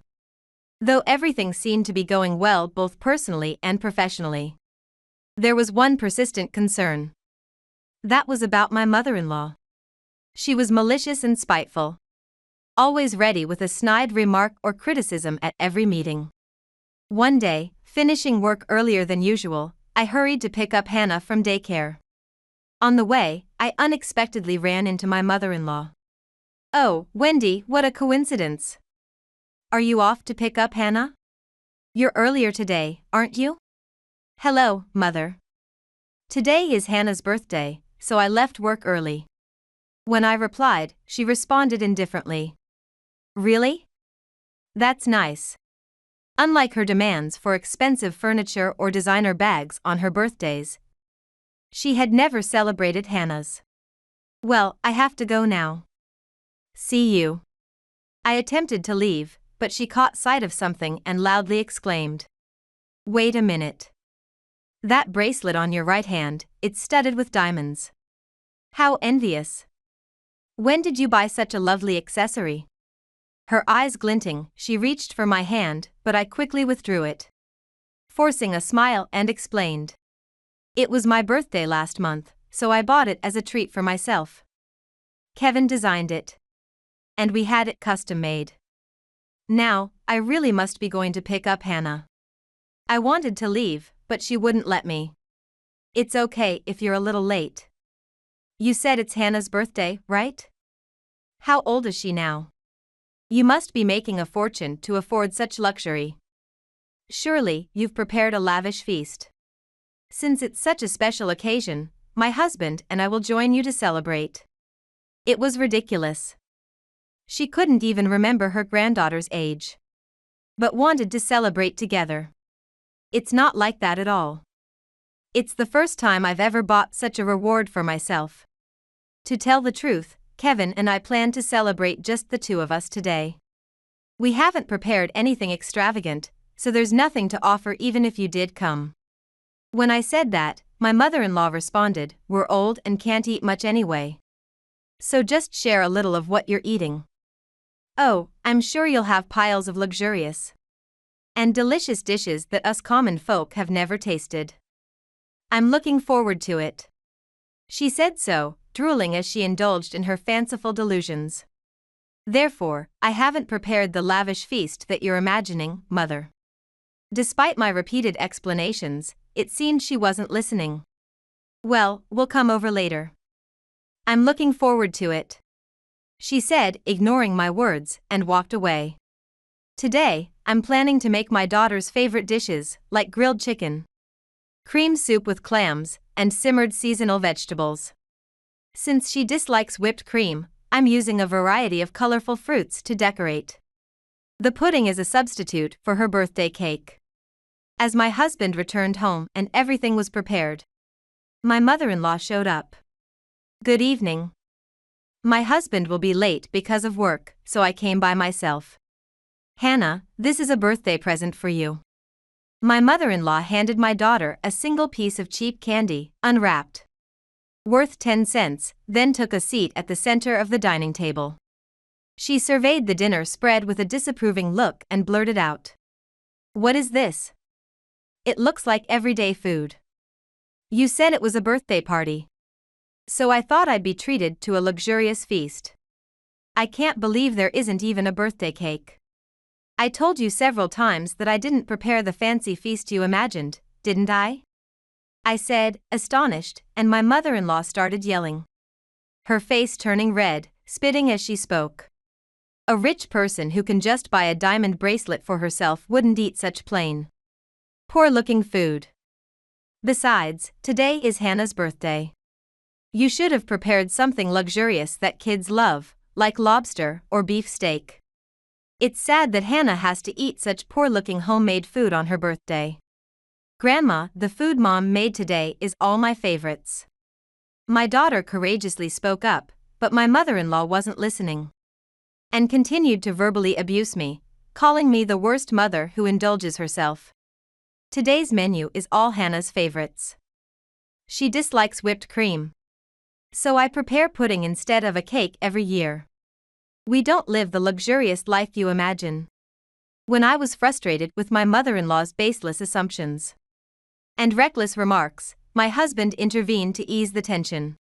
"Mom, calm down. It's Hannah's birthday, so don't be so uptight. Since you're here, why don't we order some food delivery? I'll pay for it out of my allowance. Wendy, try to relax a little, okay?" Upon saying that, my husband skillfully operated his smartphone and quickly completed the order online. It will take about 30 minutes, so let's start eating. You must be really hungry, right, Hannah? Yes, let's eat. As my husband initiated, Hannah happily prayed before the meal and began to eat enthusiastically, saying, "Mom, it's really delicious." 30 minutes later, when the deluxe seafood for 4 arrived, my mother-in-law's mood had completely changed, and she began eating the seafood with gleaming eyes. "Wow, these seafood are splendid, so delicious. It feels like it's melting in my mouth, almost making my cheeks fall off." She continued eating with a blissful expression, quickly making her way through the 4 servings as if vacuuming the seafood into her mouth. When we were all astonished at how fast she ate, she said contentedly, "Oh, I'm so full. I can't eat another bite. By the way, what kind of dates do you usually go on?" Caught off guard by her sudden question, my daughter cheerfully answered, When I stay over at Grandpa's house, Mom and Dad go driving. Mom's bright red Porsche is really cute. My husband and I have always loved sports cars and aspired to own Porsches. After our business stabilized, we finally bought matching Porsches. A bright red Porsche, you say? Hearing my daughter's innocent comment seemed to switch my mother-in-law's mood again. Her eyes sparkled menacingly.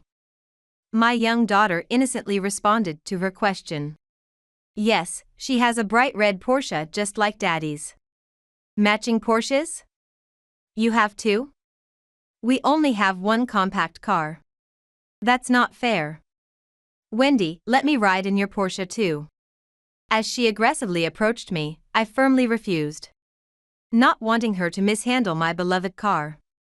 Then, my husband stepped in again. Mom, it's getting late. You should probably head home. Dad might be worried. After some resistance, my husband suggested, tomorrow, since Wendy and I will be working from home, why don't the three of us go for a drive in the morning? She agreed and finally went back to her home. After my mother-in-law left, I told my husband, I'm really hesitant about letting your mother ride in my car. Can we somehow politely decline? Kevin replied apologetically. She won't give up if we refuse, so I'll just let her ride in my Porsche. Don't worry about it, Wendy. I'm sorry she's making you uncomfortable.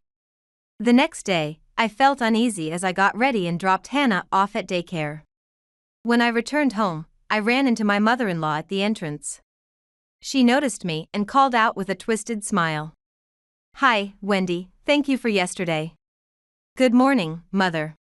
As I greeted her, the garage shutter opened, revealing our two bright red Porsches lined up neatly. My mother-in-law exclaimed in awe. Oh, how lovely! Let's go for a drive right away. Without hesitation, she climbed into the passenger seat. Kevin and I exchanged wry smiles. Wendy, could you drive? It's technically a four-seater, but the back seats are cramped, so I'll sit in the back, Kevin said as he handed me the keys. I agreed, took the keys, and we set off. Under the clear blue sky, I aimed for a pass about 30 minutes from our house. Initially, my mother-in-law seemed to enjoy the ride, but she quickly got bored and began to complain. Are we there yet? It's so cramped, and my back is starting to hurt. This is a Porsche. Can't you go faster? Let me drive instead, just switch with me. We'll be there soon. Please stay seated safely. It was exhausting to keep rebuking her as she attempted to unbuckle her seatbelt. But we eventually reached our destination. While taking a break with a coffee Kevin bought, my phone rang. It was an urgent call from a colleague at work requesting my immediate presence due to a problem. I informed Kevin and rushed to the office. On the way back, Kevin drove while I gave instructions over the phone to my subordinate. He sped as much as the traffic laws allowed. When we reached the company, I left my mother-in-law in Kevin's care and hurried to my office. 3 hours later, after handling the situation at work, I was walking home from the bus stop when my phone rang again. Expecting another issue, I answered quickly, but it was my mother-in-law. Hello, Wendy, I'm really sorry. Mother, what happened? She replied without any sign of guilt. Your lovely red Porsche, it's totally smashed. What? What do you mean? Confused by her sudden news, I asked for clarification. And she continued with an almost cheerful tone. I'm really sorry. I was driving your Porsche and had an accident. I've called the police to handle it. After we got home, Kevin went straight to his basement office because he had work. And the keys were just sitting on the living room table. I just wanted to drive it a bit. You know? I didn't expect to go that fast, and I couldn't make the turn and then crash. As I mulled over each of my mother-in-law's words, I gradually began to understand. I rushed home in a panic and immediately checked the garage. The shutter was left open. And inside, my beloved Porsche sat alone. Mother, where is the accident site? I asked her for the location in a daze, then said, "I'll be right there," and hung up. 20 minutes later, Kevin and I arrived at the scene. It was a newly built house, devoid of any lived-in feel, with severely damaged walls and windows, showing the severity of the crash. The balcony's pillars were broken at the base, threatening to collapse. When we arrived, Kevin's Porsche had already been towed, but fragments of broken windshield and flaked-off red paint scattered around vividly marked the accident. My mother-in-law was being lectured by a police officer, but she just kept grinning foolishly. Next to the officer stood a man, apparently the homeowner, glaring at her with an angry expression. When she noticed me, she grabbed my arm and pulled me in front of the officer, still smiling. "This woman owns this Porsche, so please direct all discussions about damages and such to her," she continued as if it were the most natural thing. "You're to blame too. Showing off that diamond bracelet and then, as a daughter-in-law, daring to drive such an expensive car right under my nose. It's not fair. So, all the responsibility is yours, eek." Suddenly, my mother-in-law let out a short scream. She turned pale and started shaking uncontrollably. Sensing an ominous presence, I turned around to see my husband, whose face was contorted with rage like I had never seen before. Kevin deeply apologized to the homeowner and said, "I'm terribly sorry for this incident. The car involved in the accident belongs to me. As its owner, I will take full responsibility." The homeowner, taken aback at first, seemed to accept Kevin's heartfelt apology and comforted him with a gentle expression, easing the tense atmosphere for a moment. Then, my mother-in-law, sweating profusely, tried to gauge Kevin's mood and spoke up. "Kevin, I..." Before she could finish, Kevin glared at her sharply and interrupted. "Mom, you have never driven a manual car, right? Why did you even think of driving?" "Well, that's because I thought it was Wendy's car. If I knew it was your beloved car, I wouldn't have done this." As my mother-in-law tried to excuse herself, Kevin's expression turned colder than ever. "What? Are you saying it would have been okay to drive Wendy's car? That's ridiculous. Mom, I've overlooked your unreasonable behavior until now, out of gratitude for raising me. But that was a mistake. Instead of showing any remorse, you tried to pin all the blame on Wendy. You visited us uninvited, and even complained about the food Wendy had prepared. You've always been demanding from us, and yet the first birthday present you give to your granddaughter is just a cheap candy? Everything you do is mean-spirited. I've had enough. I'm not so good-natured as to stay silent about my beloved car being wrecked. I no longer consider you my mother. Be prepared, because I'll make sure you face the consequences. Wait, let's talk this over." My mother-in-law pathetically clung to Kevin, but he completely ignored her. Afterward, he declared a severance of ties with her and, together with the homeowner, demanded compensation for the damages she caused.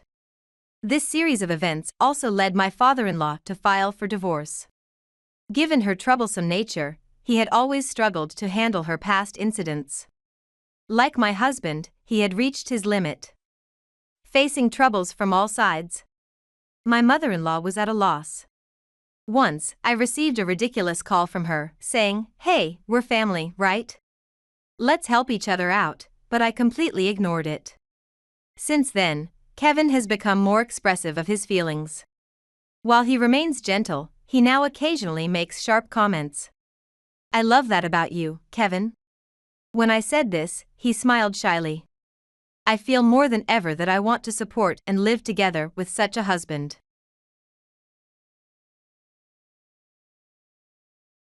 "That car is dangerous," my brother exclaimed while eyeing the car I had arrived in. Initially, I didn't understand what he meant, but thanks to him, I came to know the truth, and it saved my life. My name is Ashley, a 27-year-old office worker, married to Joey, my husband, 2 years ago. Joey enjoyed driving and fishing, being the outdoorsy type, while I preferred staying indoors, watching videos, and we had different hobbies, but lived harmoniously. Some friends spent every holiday with their husbands, but we liked maintaining a healthy distance. Both of us loved eating out or enjoying delicacies delivered to our home, though we both had moved out from our parents' homes and only visited during Easter or Christmas. We would also enjoy local specialties whenever we went out. Joey was kind and helped around the house but wasn't contributing much to our living expenses, which was my only complaint. We had agreed to share expenses equally before marriage, but after we started living together, he only contributed a small amount each month. I still have some loans from before our marriage, please wait a bit longer, Joey would say each month, contributing very little to our expenses. But we managed with just my salary, so I didn't press him much. I wanted to start saving little by little for our future, hoping to have a child soon. I once confided this to my brother's wife when I was alone at my parents' house. Joey doesn't contribute much to our living expenses, what should I do? I asked her. She was an easy person to talk to and suggested firmly setting financial roles. It's best to have a clear agreement about money. Have you checked what he spends his salary on? I told her that he was using it to repay debts, and she looked even more concerned. You should check if he's having an affair, she advised. Though I couldn't imagine Joey doing such a thing, since she didn't have a high opinion of Joey when she saw him at our parents' house. I didn't discuss it further. It was a difficult topic to bring up with my parents or brother, but her words made me start to doubt Joey slightly. So, I casually asked him one day, "How much is left of your debt?"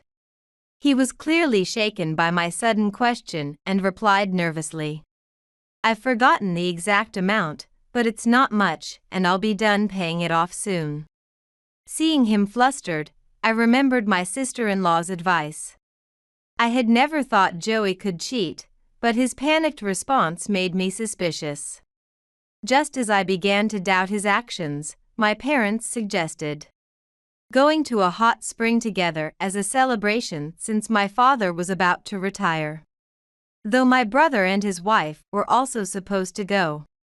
It turned out she was pregnant and they decided to visit her parents instead, leaving me to invite Joey. Let's take Joey along as the driver. Joey loved hot springs and was eager to join. When I mentioned the trip, he was enthusiastic about driving us there himself. We hadn't been to a hot spring in a while and were looking forward to the trip. But then Joey started talking about insurance. It's not just because we're going on a trip, but it's good to have insurance just in case. He showed me a minor insurance plan that was cheap and short-term. I thought it unnecessary for just a hot spring trip, but Joey insisted on paying the premiums himself. He was so persuasive, claiming a friend from the insurance company needed to secure a deal, that I ended up agreeing to sign up. The insurance was also for my parents, and Joey told me just to sign our names without looking into it deeply. It didn't cost much, so I didn't think it was a big deal. But when we went to my parents' house, my sister-in-law had a puzzled look on her face. "Isn't it strange to include your father in the insurance? Isn't he already covered by auto insurance?" She was right, but once I explained that it was a favor for a friend of Joey's, she seemed to understand. Just before we were about to leave for the hot spring, Joey suddenly couldn't make it due to urgent work. "I've got sudden work, so I can't go to the hot spring. Enjoy the trip without me. You can use my car," he said, seeming strangely happy about it. Although Joey couldn't join, it looked like my parents and I could still enjoy ourselves. On the day of the trip, Joey took care of the car maintenance early in the morning. I've checked the car thoroughly, it's all good. Take care, he said with a kind smile, sending me off to pick up my parents. When I arrived at their house, my brother and his wife were still there. I asked if they were leaving, but it turned out her father had caught the flu. So they had to cancel their trip abruptly.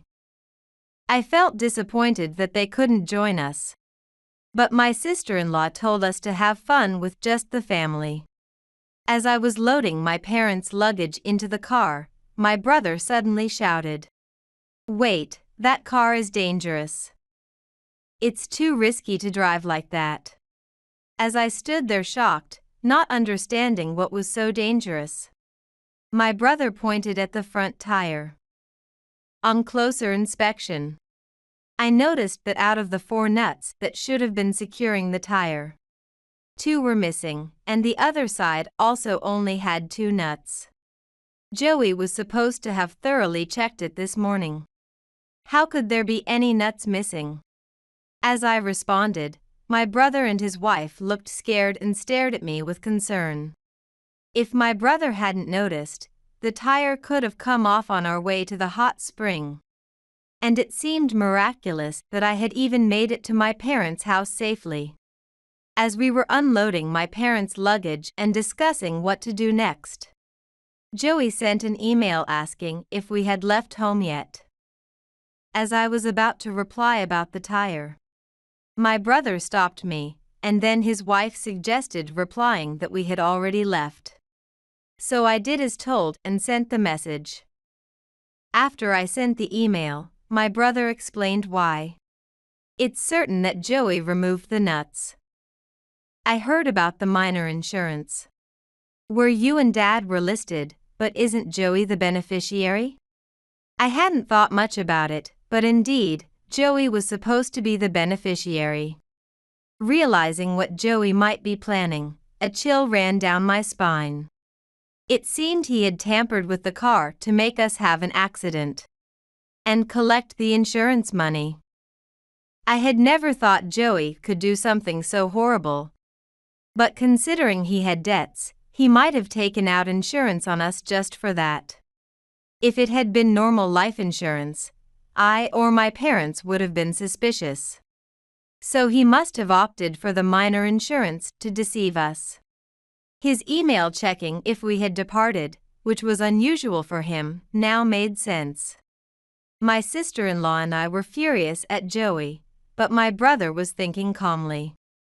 Joey thinks you are heading to the hot spring, so if we go home now, we might catch him in the act.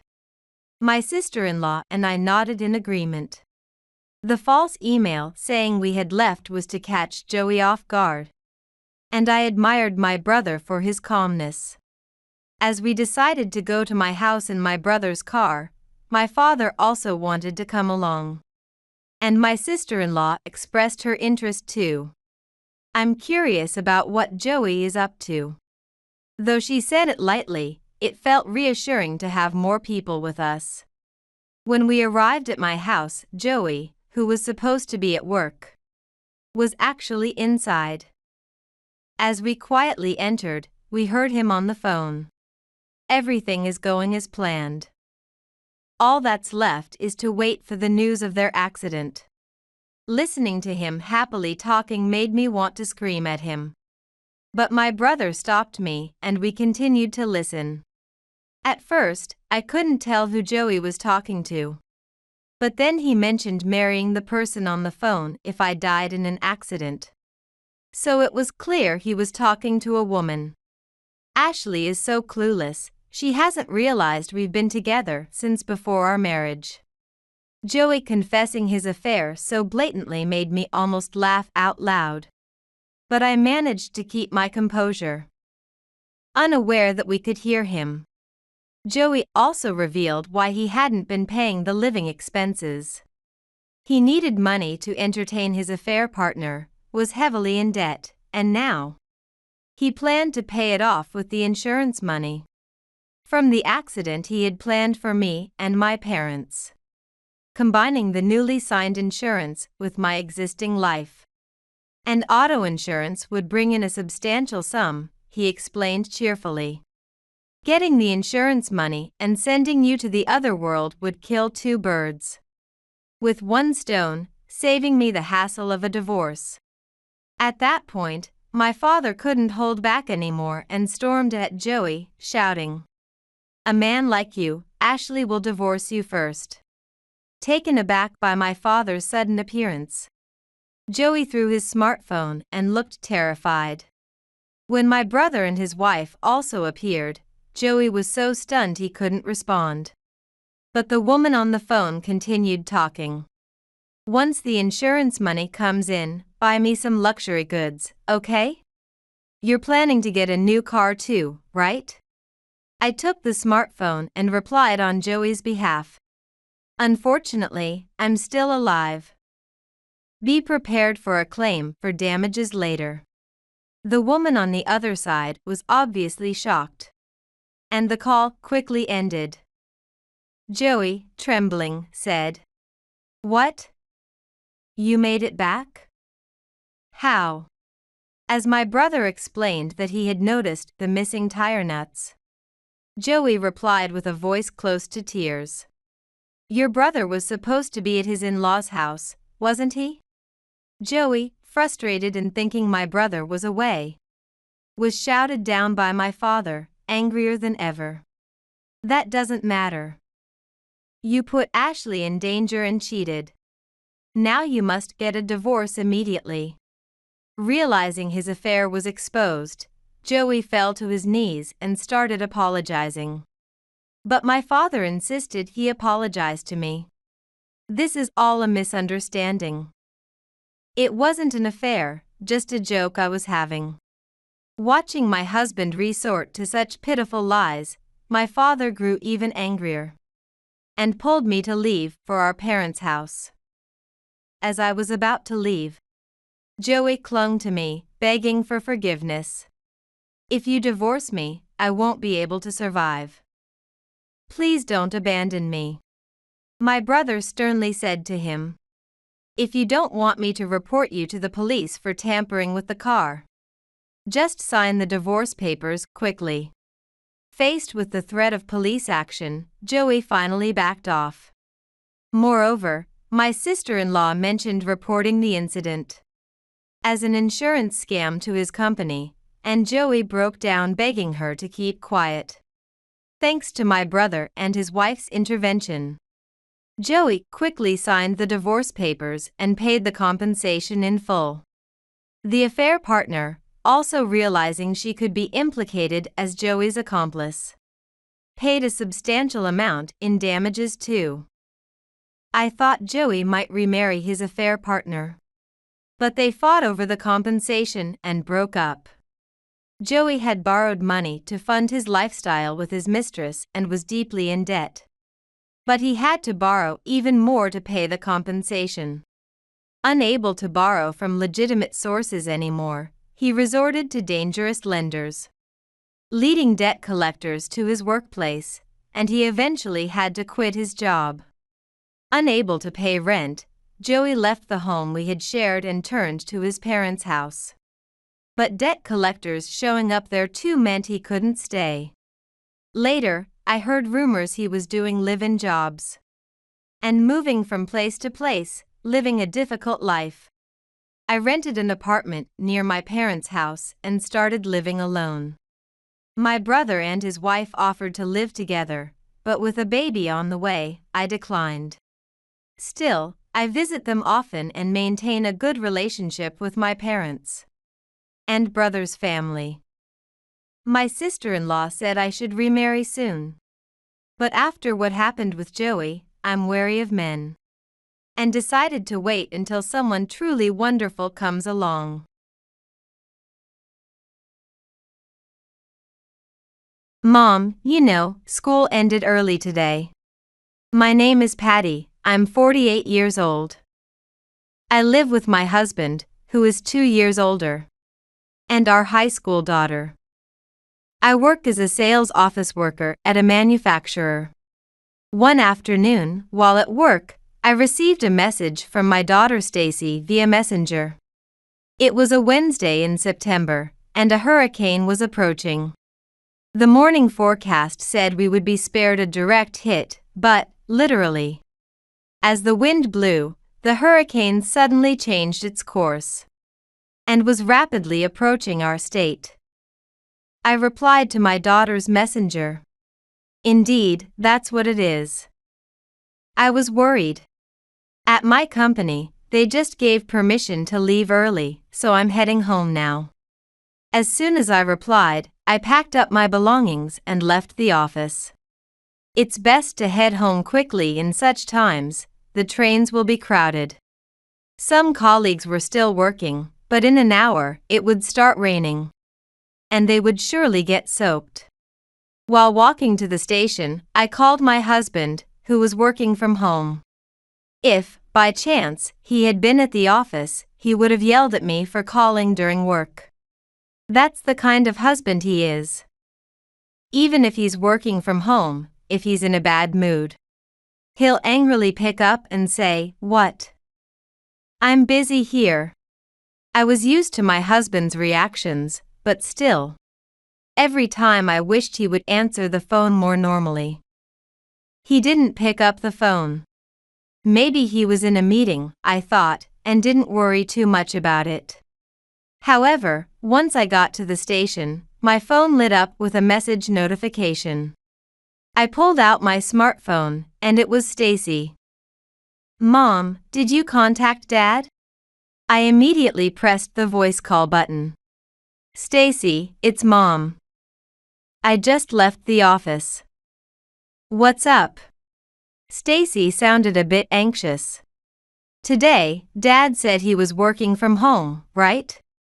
"Yes, that's right." I said this while quickly checking the train schedule at the station. I tried calling him, but he didn't answer. I also called a little while ago, but he didn't pick up. Maybe he's in a meeting. I see. Stacy's voice still sounded anxious. She has a keen intuition, especially when she has a bad feeling.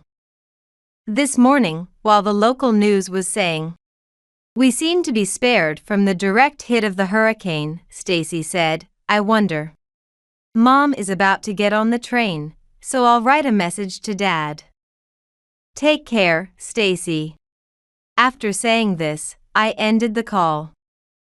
Our home is a detached house in the countryside, over an hour away by train. My husband has 2 cars as a hobby. So when we were looking for cheap parking, we ended up in the countryside with no skyscrapers. Before the pandemic, both my husband and I commuted over an hour, but during the stay-at-home period, his workplace introduced a smart working system, and it continues today, commuting only twice a week. My job is pretty behind the times, and we still handle a lot of paperwork. So I still commute to work by train every day. About 20 minutes into the ride, my cell phone vibrated. It was a call from Stacy. Knowing I was on the train, it must be something urgent for her to call instead of messaging. I picked up the phone, mindful of the people around me. "Hello?" I said, but Stacy shouted before I could continue, "Mom. It's terrible." What happened?" Clearly shaken, Stacy shouted on the other side of the phone. Our house is on fire." "What? Our house is on fire? You're kidding, right?" "It's true." "Mom, what should we do?" Dad still isn't answering the phone. He might still be inside. I felt the blood drain from my face. Conversely, my heart was pounding. I took a deep breath and managed to speak. "Stacy, calm down and listen. Call the fire department, right now. Dial 911, you got that? Then go to Mrs. Johnson's next door and ask for help. Mom will get there as fast as I can." The fire truck is already here. I'm going to Mrs. Johnson's now. I could hear Stacy sobbing. Good, listen to what Mrs. Johnson says if anything happens. Got it. After hanging up with Stacy, my head was in chaos, thinking about various things. My husband might have been delayed escaping from the house. But it's daytime. If he was working, he would be the first to notice if there was a fire. Did the fire start from another house and spread because of the wind? Then, my smartphone rang. A message had arrived on Messenger. Unbelievably, it was from my husband. Need something? For a moment, I doubted my eyes. It was hard to believe that my husband, who was supposed to be working from home in a house that was burning, wrote that. I replied, "Where are you?" and he responded, "Where else?" At home. Couldn't come out because I was in a meeting. I pressed my temples. It didn't make sense. I couldn't believe Stacy, who had just called, was lying. I quickly wrote a message to Mrs. Johnson next door. My daughter might have intruded. Sorry for the inconvenience. I'll also arrive in about 30 minutes. Mrs. Johnson, a sweet lady who has always cared for Stacy since she was little, answered right away. No problem at all. Stacy is safe.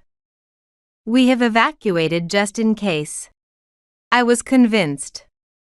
My husband was lying, and the reason was probably. I then wrote a message to my husband. You know, a hurricane is coming. I have work I can't bring home tonight. And I might not catch a taxi, so I might stay at a hotel near the office. After a while, I got a reply from my husband. Understood. Don't worry. Wow, he really is easy to read. Normally, he would write something sarcastic like, "Are you kidding me? Are you saying I should cook dinner tonight? It seems better for him if I don't come home." Don't worry is a phrase that hasn't come from my husband's mouth in years. I continued messaging. Stacy also called earlier, saying she's staying at her friend Allison's house. It's near the high school. My husband responded briefly with, "Okay. Got it." I plausibly wrote back, "Sorry. Maybe just have some cup noodles," to which he courteously replied, "Yeah, I'll do that." Afterward, I quickly messaged Stacy, "I got in touch with your dad. He's safe, so don't worry. Don't contact him, I'll explain everything when I get back." Stacy simply replied, "Okay." 30 minutes later. I was standing in the rain, staring blankly at our charred home. Then, Stacy arrived with an umbrella. And we both went to Mrs. Johnson's house together. Stacy, that was shocking, wasn't it? At Mrs. Johnson's entrance, I gently stroked Stacy's hair, which smelled of smoke. Yeah. It really was a shock. How's Dad? Before I could answer, Mrs. Johnson appeared and offered a towel, saying, "Oh, Patty, good to see you're back. Here, wipe yourself off with this. I'm really sorry for the trouble." As I apologized, Mrs. Johnson said, "Don't mention it. We help each other out in times of need. Stay with us tonight. When is your husband coming back?" Smiling as I felt Stacy's gaze on my profile, I told Mrs. Johnson, "My husband will be staying at a hotel, so he'll be fine." "Thank you." "Oh, is that so?" Understandable with this hurricane. It's indeed hard to get back home. "Come in, please." Mrs. Johnson then led us to the guest room. Once we were alone, Stacy asked, "Mom, which hotel is Dad staying at?" I placed my hand on Stacy's shoulder and looked her in the eye. Stacy, don't be shocked. I actually don't know where your dad really is. But there's one thing I'm certain of.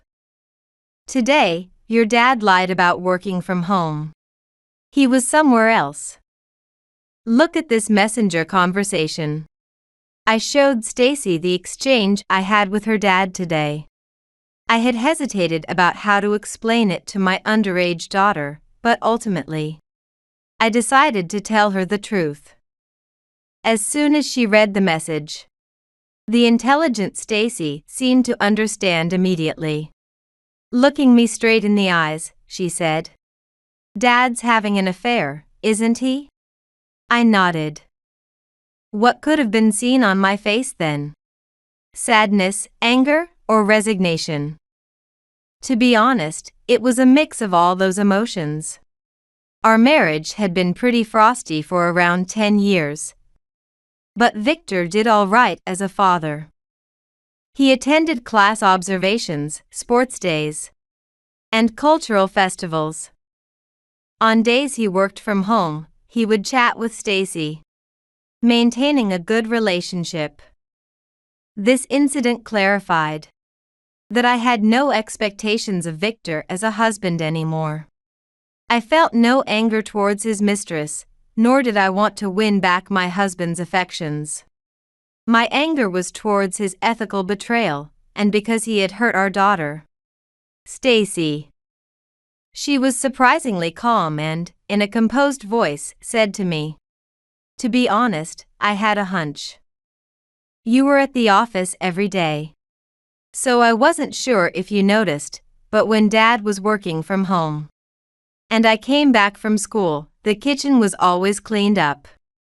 Dad, who never washes a single glass, wouldn't be tidying up the kitchen, right?" I nodded continuously as I listened to Stacy. At first, I thought maybe he was eating out during the day. Actually, the kitchen was a mess on the days he did eat at home. But one day, "Mom, you were in such a hurry in the morning that you left the breakfast dishes half done. I could have cleaned up, but I deliberately left them. Then, when I came back, the kitchen was clean." I was amazed by Stacy's sharp observational skills. So, I teased Dad a bit by asking him, "So, you ate out again today? Where did you go?" Then, Dad looked panicked and said, "Just at the pizza place near the station." If he had eaten out, he wouldn't need to wash the dishes, right? Stacy said with a bitter smile, then quickly became serious again. That's when I was sure of it. "Ah, he's having an affair." "I'm sorry I kept silent, Mom." I shook my head while stroking her shoulder. It's okay. I knew too. I didn't want to dive deep into it since it felt too intense. But there were occasions when I returned home to find a woman's fragrance hanging in the air. Not just once, but several times. And these were always on the days Victor worked from home. Neither Victor nor I used perfume. His mistress must have been leaving her mark deliberately. Perhaps even tidying up the dishes in the kitchen. Stacy said. So, Mom also noticed. We looked at each other for a while. I knew what Stacy wanted to ask. "Stacy, honestly, I've been thinking about divorce. I've even hired a detective agency to gather evidence of your dad's affair. But I want to hear your opinion. Do you think I should forgive your dad?" Stacy shook her head firmly. "No, I don't think so. Dad is terrible. He always looked down on you, treating you almost like a maid. He's always complaining, bad-mouthing, and lecturing. And on top of that, an affair? That's unforgivable. If I were you, I definitely wouldn't forgive him. You should divorce him." Relieved by Stacy's response, I said, "I'm glad to hear that. Actually, I was supposed to receive a report From the detective agency today, but it was postponed because of the hurricane. I was planning to discuss it with you after confirming his affair. For the first time that day, Stacy smiled brightly. I see. So that was it. Thanks, Mom. You really thought about me. I returned the smile to Stacy. Until recently, I had thought of her as just a child. But she had grown into a thoughtful, mature woman, and I felt reassured. The next morning, I learned that Victor had returned home as he frantically called me. Patty. The house, our house. Good morning, Victor. What's wrong? You seem flustered. The house, it's gone, burned down. I couldn't help but burst out laughing. What are you talking about? You were supposed to be at home all day yesterday. That's when Victor probably realized his mistake. I knew the house had burned down. Stacy and I were worried that you might have been trapped inside. Yet, you lied and were somewhere else. Where exactly were you? I had to go out suddenly for something. I had no idea something like this would happen. It's a relief that it didn't cause a fire in the neighborhood. With the hurricane and the wind, I was really sweating. It was clear from our talk that we've become pretty distant. Not just where we are, but in everything else too. Wait, so you knew about the fire when we messaged on Messenger yesterday? Why didn't you tell me immediately? Victor shouted, his voice filled with anger. Why? Because I thought you were at home. Blaming me is totally misplaced. If you had been at home, maybe the house wouldn't have burned down. Why did you lie about being at home? As I said this, Victor was at a loss for words. I didn't hold back. Bad timing since we lost the house, but now you've lost your family too. Guess where I am? At a detective agency. I've seen plenty of evidence of your affairs. It's over. I'll be filing for divorce, and you'll be paying compensation. What? Divorce? I won't accept that. Don't be ridiculous. I chuckled at his flustered reaction. Who's being ridiculous? Bringing another woman into our house. And betraying Stacy and me, yet you have the nerve to say that? An affair is nothing. It's just a man being a man. Just overlook it. I was dumbfounded by his words. He continued. Think about Stacy. You're being the worst kind of mom. By not considering how our daughter feels. The good old strategy of guilt-tripping parents. As if any mom would just go through hard times for her child's well-being. Let me tell you, Stacy is no longer a child. She knew about your affairs too. It's also her wish that we get divorced. You're the one who isn't considering her feelings. You should listen to her before you say such things. I have nothing more to say today. I'll contact you later. Victor was still ranting over the phone, but I hung up and turned off my phone.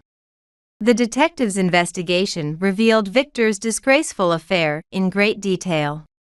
His mistress was a younger, single colleague. They were caught on countless photos and videos entering hotels and our home. The affair had started 2 years ago, with recorded conversations of her saying, "You're such a bad person, having a wife and all. And when are you going to leave your wife?" The next day, I contacted Victor again. "Where are you right now?" "At work," he answered. I meant, where are you staying? With your mistress? You can be honest. I wouldn't want you to be homeless after 20 years together. Yeah, that's right, he said, as predictably as ever. Where are you and Stacy staying? He asked.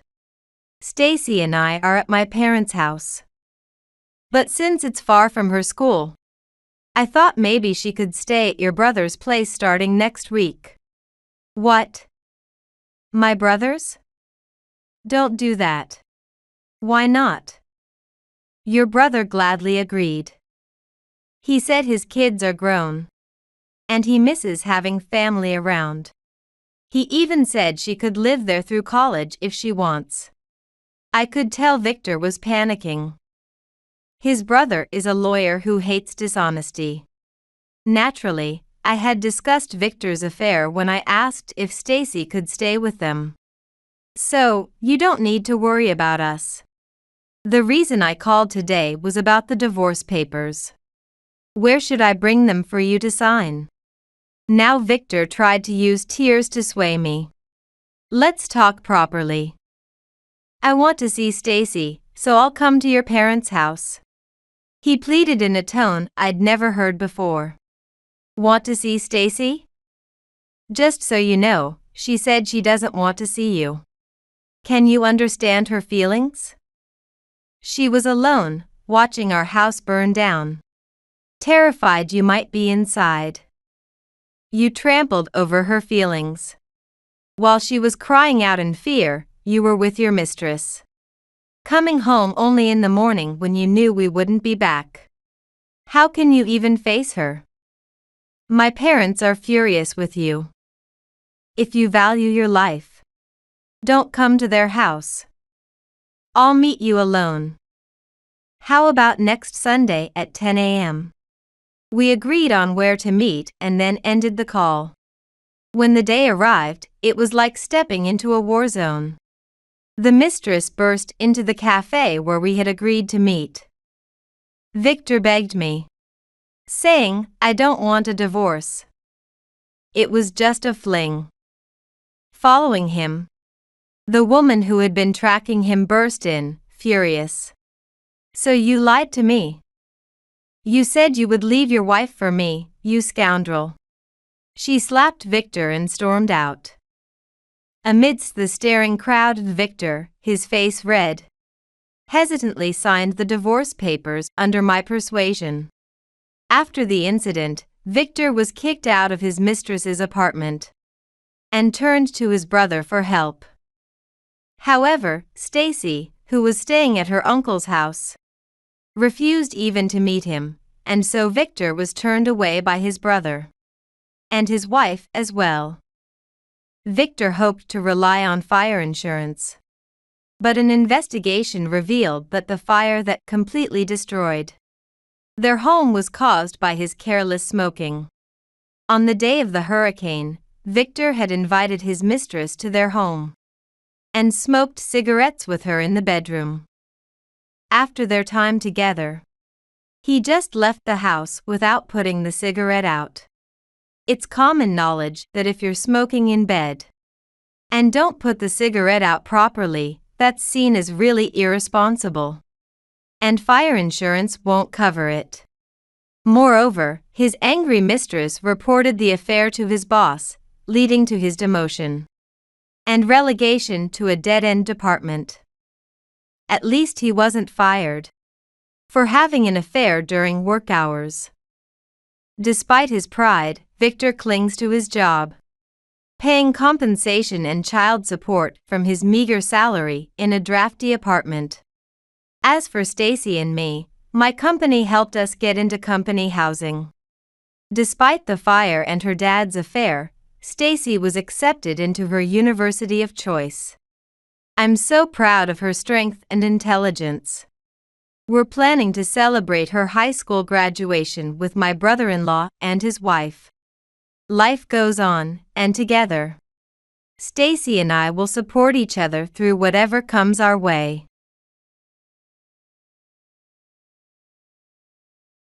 Well, Kelly, take care of the house for us, okay? We'll have fun with the real family. On the day we headed to Hawaii, Alex said that to me. Take care of the house? What does he mean? As I wondered, John bluntly told me that I was to stay behind. But that's something I couldn't accept. As I objected, John spoke again. If you're bored, just clean the house. I was stunned.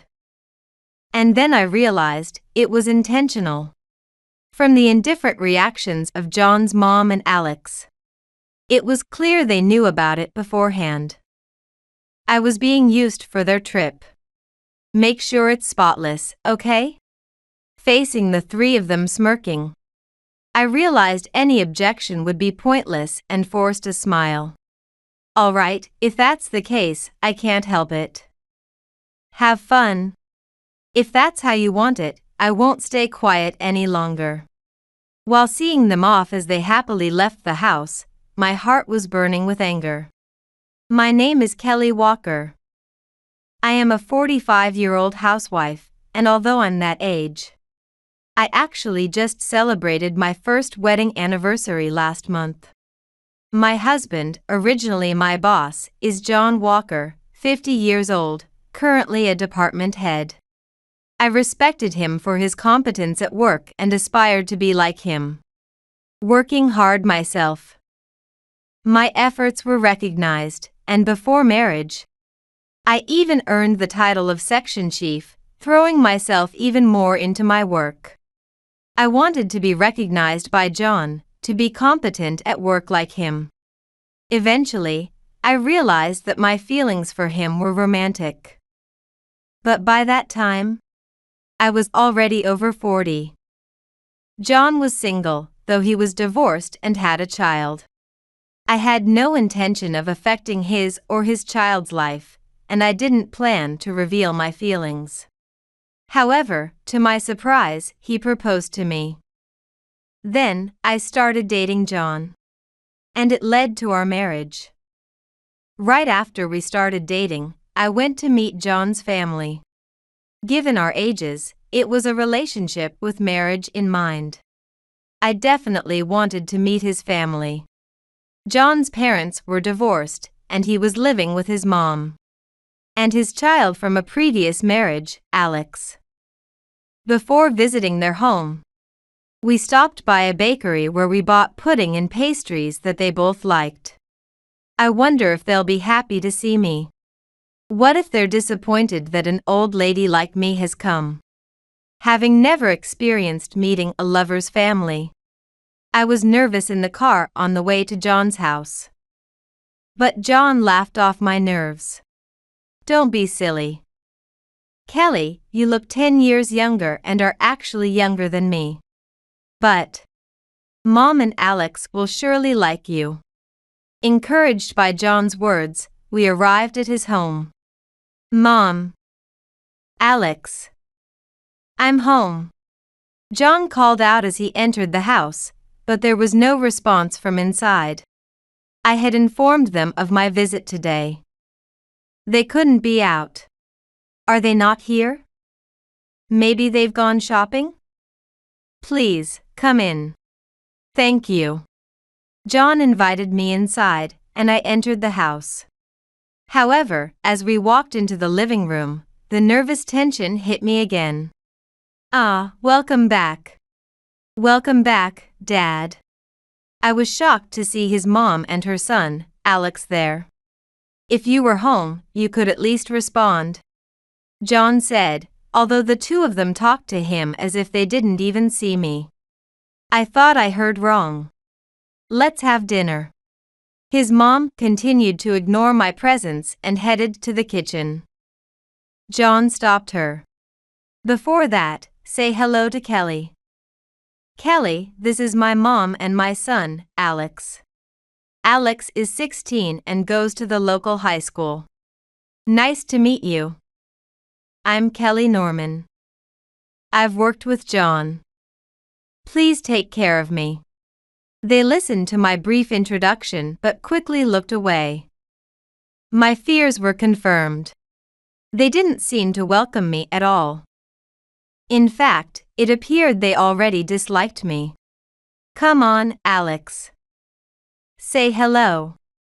Prompted again by John, Alex finally spoke. I'm Alex Walker. Reluctantly, with a sulky look, he said so without even trying to look at me. However, it's rare for a teenager to show a smile to his dad's girlfriend right away. I smiled and spoke.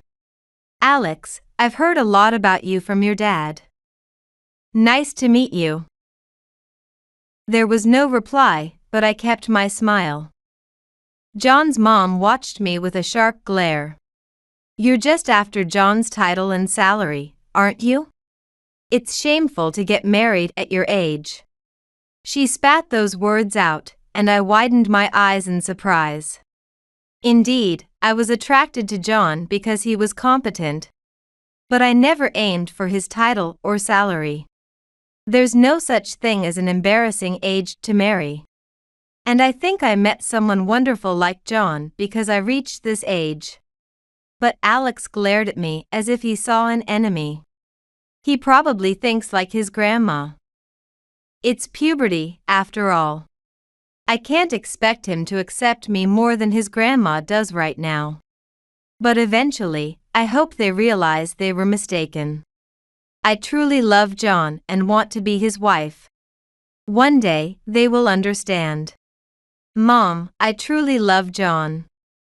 I would be happy to become part of your family and Alex's. I greeted her once more. She heard my words but turned away disdainfully. She's not ready to accept me yet.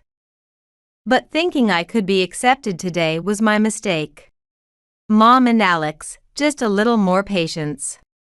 John sighed in exasperation at their behavior. But I was content knowing he was defending me. No, it's fine. Oh, that's right. I heard you two like it, so I bought some pudding. I said this as I handed over the gift I had just purchased. Alex showed a brief interest, but then he scoffed. Pudding, huh? I would have preferred cake. What? But I thought you liked pudding. Don't say that, Alex. It's obviously because pudding is cheaper. Neither of them tried to understand my consideration or my feelings for John. My heart nearly broke, but since we were married, I had to live with them.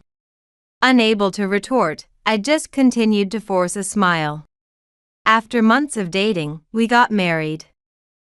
We gave up on a wedding ceremony and wedding photos because John disliked the idea. He was divorced and of a certain age. I had a slight desire to wear a dress, but I kept that wish to myself and moved into the house where John and his family lived. Even after the initial greeting, I met John's mom and Alex several times. But we never really got along. Living together under such circumstances filled me with anxiety. Mom and Alex will eventually realize what a wonderful woman you are. John encouraged me repeatedly. Believing him, I moved here. However, days passed under the same roof, and there was no sign of his mom or Alex warming up to me. You can at least clean, right? Yes. At John's request, I quit my job and became a full-time housewife. I spent my days with his mom, constantly tense. I did the cleaning and laundry as told, went shopping, and cooked. Everything was new to me, but I was trying my best. Yet, his mom always complained about everything I did, bringing up my age. At 45, what is this cooking? You said you cleaned the hallway, but there's still trash. The house was never clean when I moved in, with 2 men and an elderly mom living there. But as soon as I became her daughter-in-law, his mom started demanding various chores from me. Hang the blankets and wash the sheets every day. Yes. And Alex's jersey is torn. Sew it up for him. My inability to say no only increased her demands. Also, bleach my pillowcase. I like them perfectly white. If I showed any reluctance to her ever-increasing demands. I heard you were competent at work? Doesn't seem like much. She would mock me. So, driven by a desire to be liked by his mom and a pride in wanting to do everything perfectly, I kept going. John always noticed and appreciated my efforts. However, one night, I learned a shocking truth. It was about 6 months after we got married. John was late due to a drinking party, and I had gone to bed early.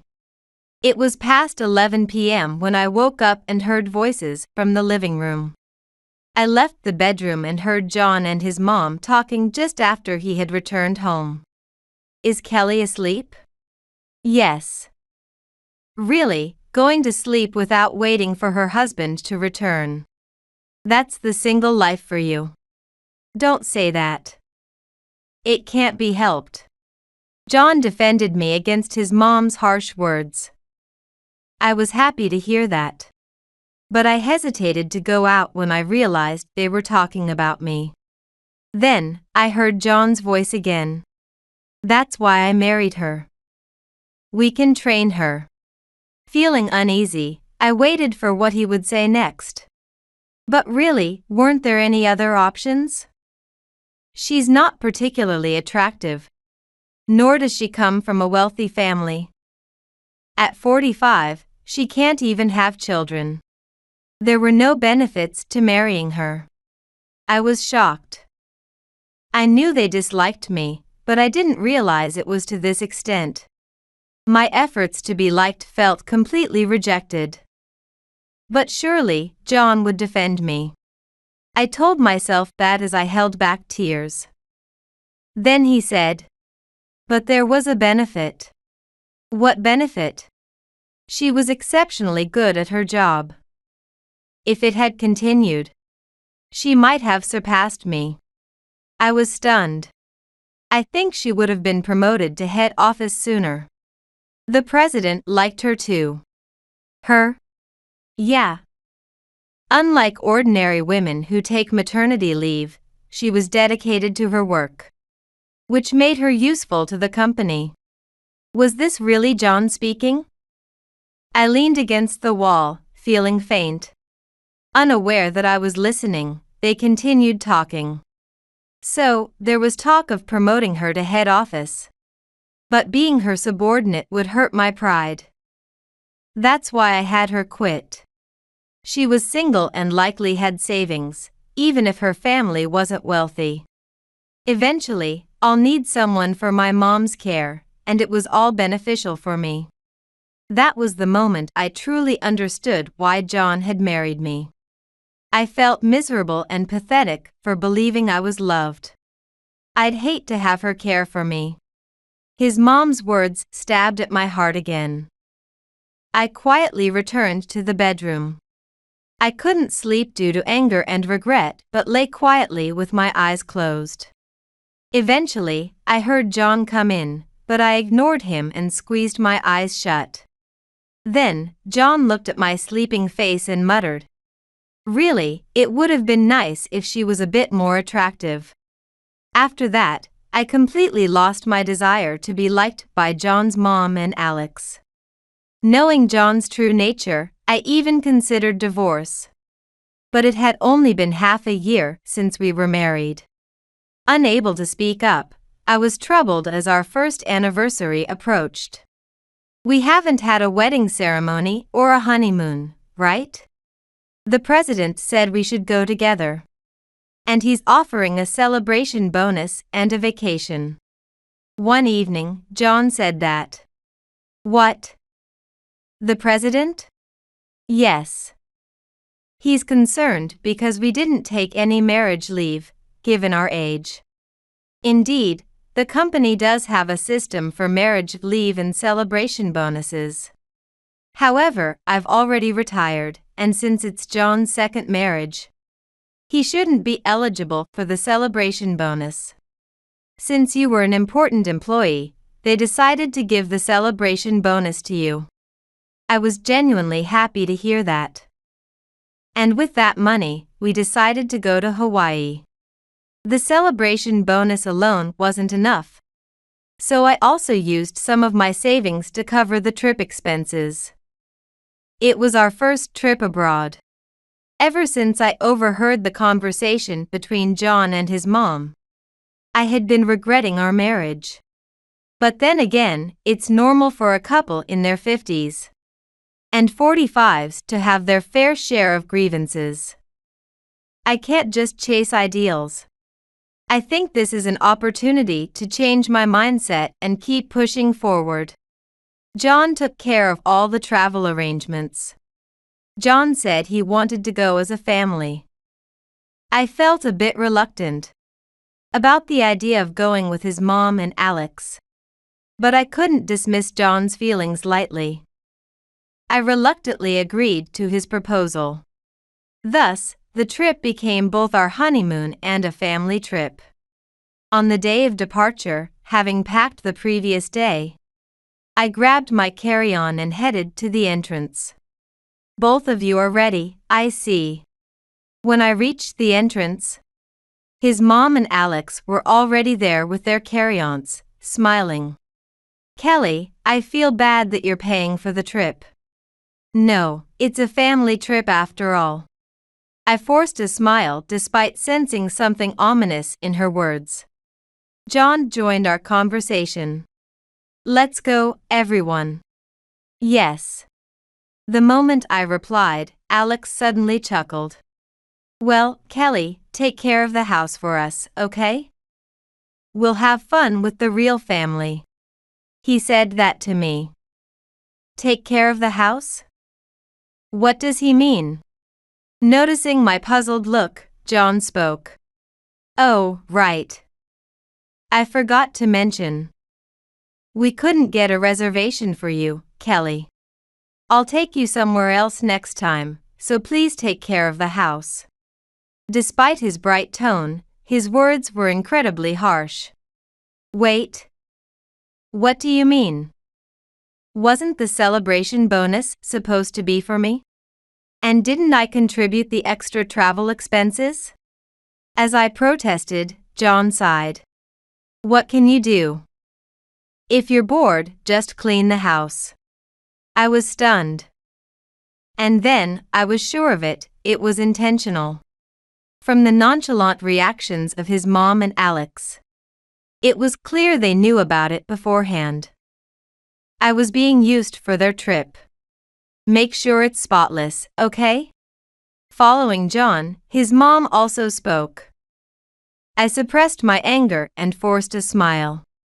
All right, if that's the case, I can't help it. Have fun. If that's how they felt, I wouldn't stay quiet any longer. As I watched the three of them happily leave the house, my heart was burning with rage. How should I get back at them? Though I couldn't do anything right away, I began cleaning the house. I'm usually under the watchful eye of his mom. Taking this chance, I thought about doing some decluttering. Just then, the doorbell rang. Perhaps John and the others had forgotten something. With a stern face, I headed to the entrance, only to be surprised by the person standing there. Who is it? Is this John's house? Yes, I am John's wife. The elderly man I didn't recognize was taken aback by my response. Then smiled and introduced himself. John got remarried, huh? Nice to meet you. I'm John's dad. What? I exclaimed loudly, frozen in place. I had heard that his parents were long divorced. So this was the first time I met his dad. I couldn't reach John by phone, adding to the suspiciousness. However, after talking a bit and confirming he truly was John's dad, I greeted. His voice and face were just like John's. Nice to meet you. I heard that you and your wife were divorced. So I'm sorry I couldn't greet you earlier. His dad was surprised by my words. Divorced? Me and my wife? He raised his voice as if hearing it for the first time. I nodded under his imposing tone, and he sighed deeply. That guy, he said such things. Am I no longer part of the family? According to him, he had been working in Chicago and was not actually divorced. He had been sending money home every month, but I was never informed. His words made me feel slightly pitiful. The phrase real family that Alex had mentioned earlier stuck with me. I tried my best to become part of their family, but they never accepted me, and likely never will. Sorry for bothering you when you've come all this way. John and the others won't be back for a while. I spoke with consideration for his dad. Then, looking at my face, he asked, "Huh? Why? It's a family trip. What about you? You are John's wife, right?" His dad looked puzzled. I laughed self-deprecatingly. It seems I'm not part of the real family, so I'm staying at home. What? His dad clenched his fists. It seemed he also felt a sense of camaraderie with me. After that, we went to a nearby cafe. During the walk, neighbors who saw his dad greeted him with "It's been a while and you're back." Since no one seemed suspicious of me being with him, there's no doubt that he is part of John's family. I've been living in Chicago for about 10 years now. As soon as we entered the cafe, John's dad started talking about himself. Come to think of it, I had occasionally received gifts from Chicago. When I asked his mom, she said they were from relatives. And I never doubted her words, but they must have been from John's dad. I used to come back every year, but this last year has been particularly busy. And I couldn't even return for Christmas. Instead, I took some time off this time to come back. Is that so? I had no idea the house would be empty. I did try to contact them. John's dad said this with a troubled smile. However, his voice lacked energy as he smiled. Naturally, he hadn't been informed that John had gotten married, or that they were supposedly divorced. On top of that, being left behind on a family trip must have been even more shocking for him than for me. I had a feeling. No one showed up to see me in Chicago, and they were against me quitting my job to come home. I guess I'm not really family anymore. Father. And to leave behind not just me, but also the wife he loves. What is John thinking? I shook my head at his words. I'm not loved. What do you mean? I ended up telling John's dad the truth. John had refused my promotion, married me to serve as a caretaker for his mom, and married me because he knew I had saved up money. So, I think that's why he never felt the need to tell you. John's dad was speechless at this revelation. Then, his face turned bright red, and he began to tremble. I'm sorry. He apologized to me in a strained voice. You don't need to apologize, Father. The fault lies with John and the others. I have a responsibility too, for not knowing. Then, taking a deep breath, John's dad said, They told you to tidy up the house, right? Yes. Then let's clean it up so well that they can't complain about anything. John's dad said this resolutely, as if he had made a decision. Not understanding what he meant, I watched as he slowly stood up and walked determinedly ahead of me. Following him, we headed towards my house. He arrived before me and unlocked the house with his own set of keys, then entered. A few days later. By now, the three of them should have returned from Hawaii and come home. As I looked at the clock, my phone rang. Hello? What's going on? What does this mean? The moment the call connected, John's frantic voice reached my ears. Since you told me to clean up, I cleaned it up. Where are you now? Come here without arguing. John shouted at me and then hung up the phone. His one-sided tirade was exhausting, but ignoring them and being resented felt wrong too. Besides, I needed to get the divorce papers signed. Reluctantly, I got up and headed towards the house. When I arrived, I saw the three of them unable to enter, loitering outside with large bags. "Welcome back, Kelly? What is this all about?" His mom pointed at our house, or rather, what used to be our house. A for sale sign was prominently displayed on the entrance, and the locks had been changed. There was no open spot. Alex came from around the back of the house, probably having looked for an unlocked door. Alex, you know, entering without permission could have been illegal, right? What? Stop laughing and explain properly. John yelled at me, his face red with anger. There's not much to explain, as you can see. You told me to clean up, so I did. The house now belongs to a real estate agency. You must be joking.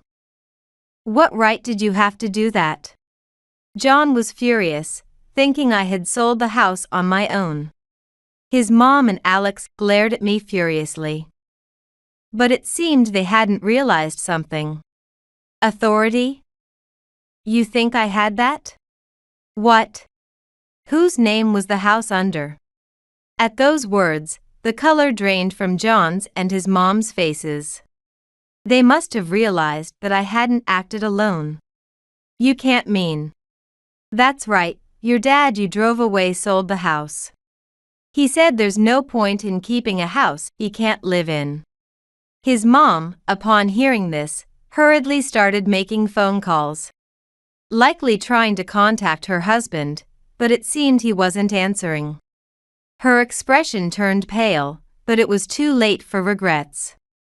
He had settled things in his mind this time around. You must have told my husband some unnecessary things. His mom tried to shift the blame to me, but I simply shook my head quietly. No. I only told him the truth. The truth? That I was told you two were divorced, that I was forced to quit my job because I was in the way of John's career, and that I was tricked into marriage. John and his mom were shocked at my words. No. That can't be. I'm sorry. I heard your conversation with your mom. John was speechless, his face pale. His mom kept shrieking and attacking me verbally. The commotion eventually drew the attention of the neighbors, who started to appear one by one. Caught in the spotlight, his mom and John were lost for words. Alex, unable to give up, was still searching for an open window or door on the property. But I simply watched the three of them, a smile forming on my lips. Well then, that's the situation. I'll be taking my leave now. Wait a minute. Where are you going? Where? I'm going home. Oh, and this is from your dad. I said this as I handed a piece of paper to John's mom. It was the divorce papers entrusted to me by his dad. Seeing this, his mom could only open and close her mouth in shock. And this one's for you, John. I continued and handed the divorce papers to John as well. He seemed furious, red-faced, but restrained from raising his voice due to the neighbors watching, clenching his fists instead. Then, goodbye. I left those words behind and walked away from the scene. After selling the house under the guidance of John's dad, I bought a condo nearby and moved there. I still have the money I saved up during my single years. But since I'm getting divorced, I need to resume working. I reluctantly contacted the HR department of the company I used to work for. I'm getting divorced, could you possibly rehire me? Although I had been away for a year, the HR department was pleased to employ me again. I had worked under John before my resignation, but they assured me that they would make arrangements so I wouldn't be under him again given the circumstances. Thank you. It's our pleasure to have you back, Kelly. The president is also delighted. Thus, I communicated with the company, and my return to work was scheduled. The next month, I started going to the office again. The president was very pleased with my return. However, a divorce, huh? Well, even couples who love each other go through a lot. We weren't in love. Actually, we haven't officially gotten divorced yet. What do you mean? I hated to gossip, but for company procedures, I had to mention that my surname was still John's, and that my address was different from his. I had already handed the divorce papers to John and repeatedly asked him to fill them out. But he was reluctant to finalize the divorce. With no house left, the three of them seemed to be living in an apartment. And they didn't like that I had bought a condo. My new home and money appeared to be their target. And the divorce discussions weren't progressing smoothly. When I shared this, the president looked troubled. In cases like this, it might be best for a third party to get involved. I'll talk to him. And with that, he called John in. Kelly? Why are you here? John was surprised to see me as I hadn't told him I was returning to work. And he walked into the president's office. I've heard from Kelly. Now, I'd like to hear from you. I'm not just on her side. The president spoke to John in a way that wasn't too imposing. However, John started sweating and looked pale. Possibly because he was resistant to discussing his actions. John began to speak hesitantly. Initially, the president listened with a smile. But his expression tightened with every word John spoke. So, the family trip was funded with the bonus given to her and her own money? That was something Kelly agreed to. Something Kelly agreed to? I was left at the doorstep that day, realizing he was in trouble from the president's expression. John suddenly prostrated himself. I'm sorry. I regret it. I truly do. Apologies now mean nothing. If you're truly sorry, go through with the divorce. All right. John murmured reluctantly in front of the president. This allowed me to start a new life with some peace of mind. However, John changed his tone immediately after leaving the president's office. Involving the president, what are you trying to do? I married you and treated you well as a single woman. I was astounded by his tirade. Hardly believing this was the same man who had just been prostrating himself. You haven't reflected at all. He snorted in response to my retort. Reflect? You should know your place. Instead of keeping quiet, you blabber to everyone. I haven't deceived anyone like you have. I've only told the truth. Truth? Consider me, my mom, and Alex. That's why you can't be a real family. His words infuriated me. I had always thought of us as a real family. They were the ones who pushed me away. So I let go of the desire to be part of their family. The order is wrong. Fine. I'll grant you the divorce. Now that you're back at work, prepare to be driven harder than ever. Just focus on your job and live a lonely life. John laughed as if he had one.